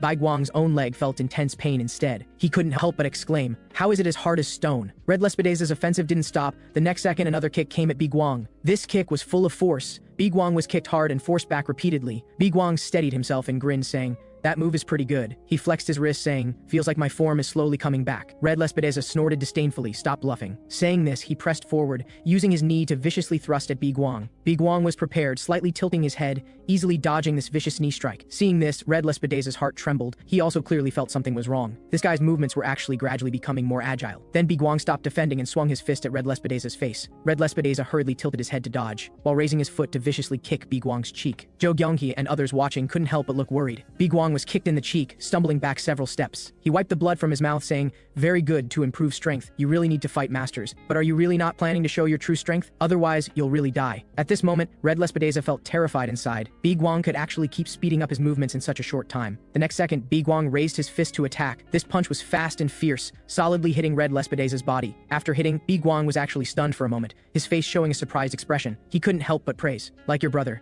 You've also trained your upper body well. After being hit, Red Lespedeza burned with rage, raising his leg and kicking Bi Guang away. He looked at Bi Guang with completely cold eyes, killing intent instantly rising in his heart. But just before taking action, his mind suddenly flashed with his brother saying he would work hard to defeat Bi Guang. So he instantly suppressed his killing intent and said, "Let's stop, I'm leaving." Hearing this, Bi Guang immediately got anxious, saying, "We need to settle this." Red Lespedeza directly refused, then turned and quickly ran away into the distance. Seeing this, Bi Guang immediately took off in pursuit. But Red Lespedeza's leg muscles were really too developed. His explosive power far exceeded normal people. Their leg strength was completely not in the same league. Before long, Bi Guang completely lost sight of Red Lespedeza. He couldn't help but sigh again that men really need to train their lower bodies well. Deep in the forest, the brother-obsessed Red Lespedeza was still annoyed at himself for having killing intent toward Bi Guang just now. That was his brother's target to work hard to kill, and his duty as an older brother was to spare no effort in helping his brother achieve his wish of personally killing Bi Guang. Meanwhile, on the other side, Hongjun was looking at documents in his hand, lost in thought. The documents Kim Nak-ho gave clearly listed the true identities of March, June, and September. The documents clearly marked March Cherry Blossom's identity as a popular singer and gold medal producer. Shi Hua, June Peony's background was equally impressive, a renowned top dog trainer in the industry, Hyun Lang Hua, and September Chrysanthemum's identity was even more unexpected, actually a respected senior physician, Yang Baik Hua. Looking at these names, Hongjun was shocked. They were all leaders in various industries. He couldn't help but curse in a low voice. What is Mr. Buddha thinking? Meanwhile, at Huaguo Temple, Mr. Buddha was standing in the Great Hall selecting new months. He looked at the several people kneeling below and said, "You are the new generation of light, the second generation Pine Crane, the third generation Phoenix, the third generation Bi Guang. I hope you can become useful cards for me." On the other side, the returning Bi Guang found the atmosphere somewhat subtle now. Zhou Gyonghi looked at Bi Guang and couldn't help but ask, "You're really Kim Kyung-soo, right?" Bi Guang frowned, saying, "Why suddenly curious about this question?" Zhou Gyonghi said, "Because you just told him you were Bi Guang, and when you fought, you looked like you already knew each other. After you woke up from the hospital, you seemed to completely become another person. What exactly happened to you?" Bi Guang avoided her gaze, saying, "If you have time to be curious, you might as well go train. Learn from Lee Song-yeon and Hwang Hee-jun, they have no questions." Lee Song-yeon and Hwang Hee-jun immediately said were also confused, saying, "Are you really Kyung-soo?" In Hongjun's office, Hongjun looked at the documents and suddenly said he heard Red Maple died. Bi Guang sighed lightly. Seems like that Kim Nak-ho guy is ruthless enough in his actions. Then he asked Hongjun how he felt. After all, Red Maple was the one who killed his wife. Hongjun's eyes dimmed, saying, "I feel terrible, anger and regret intertwined." The perpetrator raised the victim, and that victim eventually also became a perpetrator. Red Maple was a victim in this tragedy, so we must make Mr. Buddha face legal sanctions, break this endless cycle of tragedy. Hongjun said, "I heard Red Maple was originally going to turn himself in.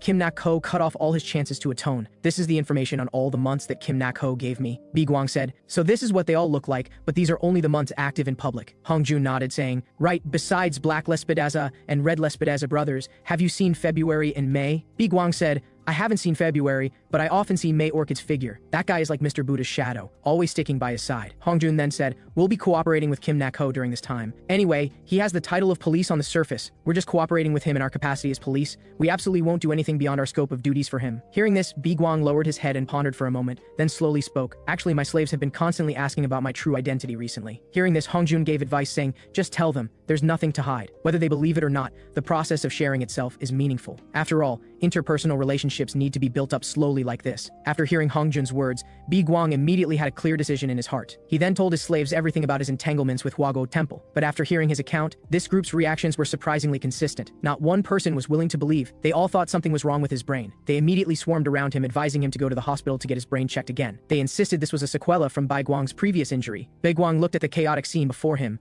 and was too lazy to explain further. Anyway, before long, this group would probably be too tired to think about such things. Sure enough, before long, their training nightmare officially began. Byun Jang-wook led his special team imposingly straight to the training ground. Bi Guang looked at everyone, saying, "Before the next mission, everyone must pair up with Special Forces members for training. The entire training process must strictly follow actual combat standards. If anyone dares to slack off even slightly, there will be hell to pay." The training list was quickly determined. Park Jong-ho versus Lee Song-yeon, Choi Sang-ho versus Hwang Hee-jun, Cha Yeon and Kim Ah-young would team up to face Jo Gyung-hee. And Bi Guang's opponent was Special Forces Captain Byun Jang-wook. Byun Jang-wook looked at Bi Guang somewhat anxiously, asking, "Training like actual combat should be fine, right?" Bi Guang said flatly, "I have no problems. I've deeply realized the importance of actual combat recently." Byun Jang-wook quickly said, "No, I'm asking if I'll be okay. I don't want to become blind." Hearing this, Bi Guang said he would try his best not to attack his other eye. Bi Guang's team members heard this and couldn't help but beg. Could they also show them some mercy? On the other side, in Kim Nak-ho's office, a subordinate rushed to report that Hongjun agreed to cooperate. Hearing this, Kim Nak-ho's face showed a smile. That was really good news. The subordinate then asked, "Did you also tell him about your plan to eliminate Mr. Buddha?" Kim Nak-ho shook his head, saying, "No, that Hongjun guy is rigid. After the mission ends, he'll definitely betray me." The subordinate looked worried, saying,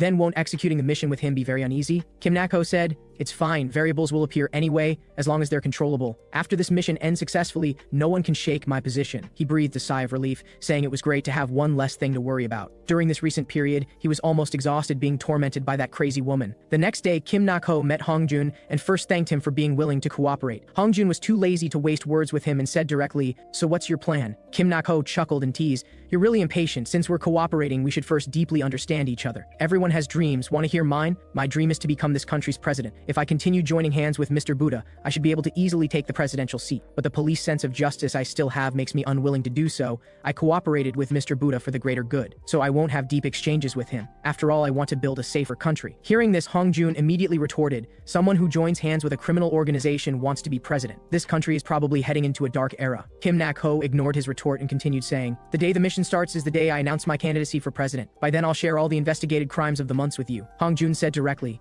"Though I'm willing to cooperate, I absolutely won't follow any of your orders. We will definitely capture the months alive and force them to voluntarily turn themselves in, whether it's Mr. Buddha or you, Kim Nak-ho. Both must face legal judgment." Kim Nak-ho chuckled, saying, "You're bold enough to reveal your cards in front of me." Hongjun said fearlessly, "It's fine. I have a secret trump card that neither you nor Mr. Buddha have." Kim Nak-ho raised an eyebrow, saying, "You mean Kim Kyung-soo? That card has already been revealed." Hongjun said unconcerned, "Even if it's revealed, so what? You can't touch him now anyway." Kim Nak-ho suddenly burst into laughter, saying, "Ha ha ha, interesting, too interesting. Whatever happens later is up to you. For now, let's join hands against the bald monk. The mission day is the day I announce my run for the presidential election, and there's still a full year and a half until the presidential election. During this time, all forces ready to strike were secretly building strength. No one dared to slack off even slightly, all working with everything they had to improve their own strength." On the other side, at Hwago Temple, the old months represented by Empty Mountain, along with the new months, Mr. Buddha just promoted, were seizing time to train. And on Red Lespedaze's side, today he brought several more people for Black Lespedeza to feed on. He firmly believed this folk remedy could help Black Lespedeza quickly become stronger. Time flew by,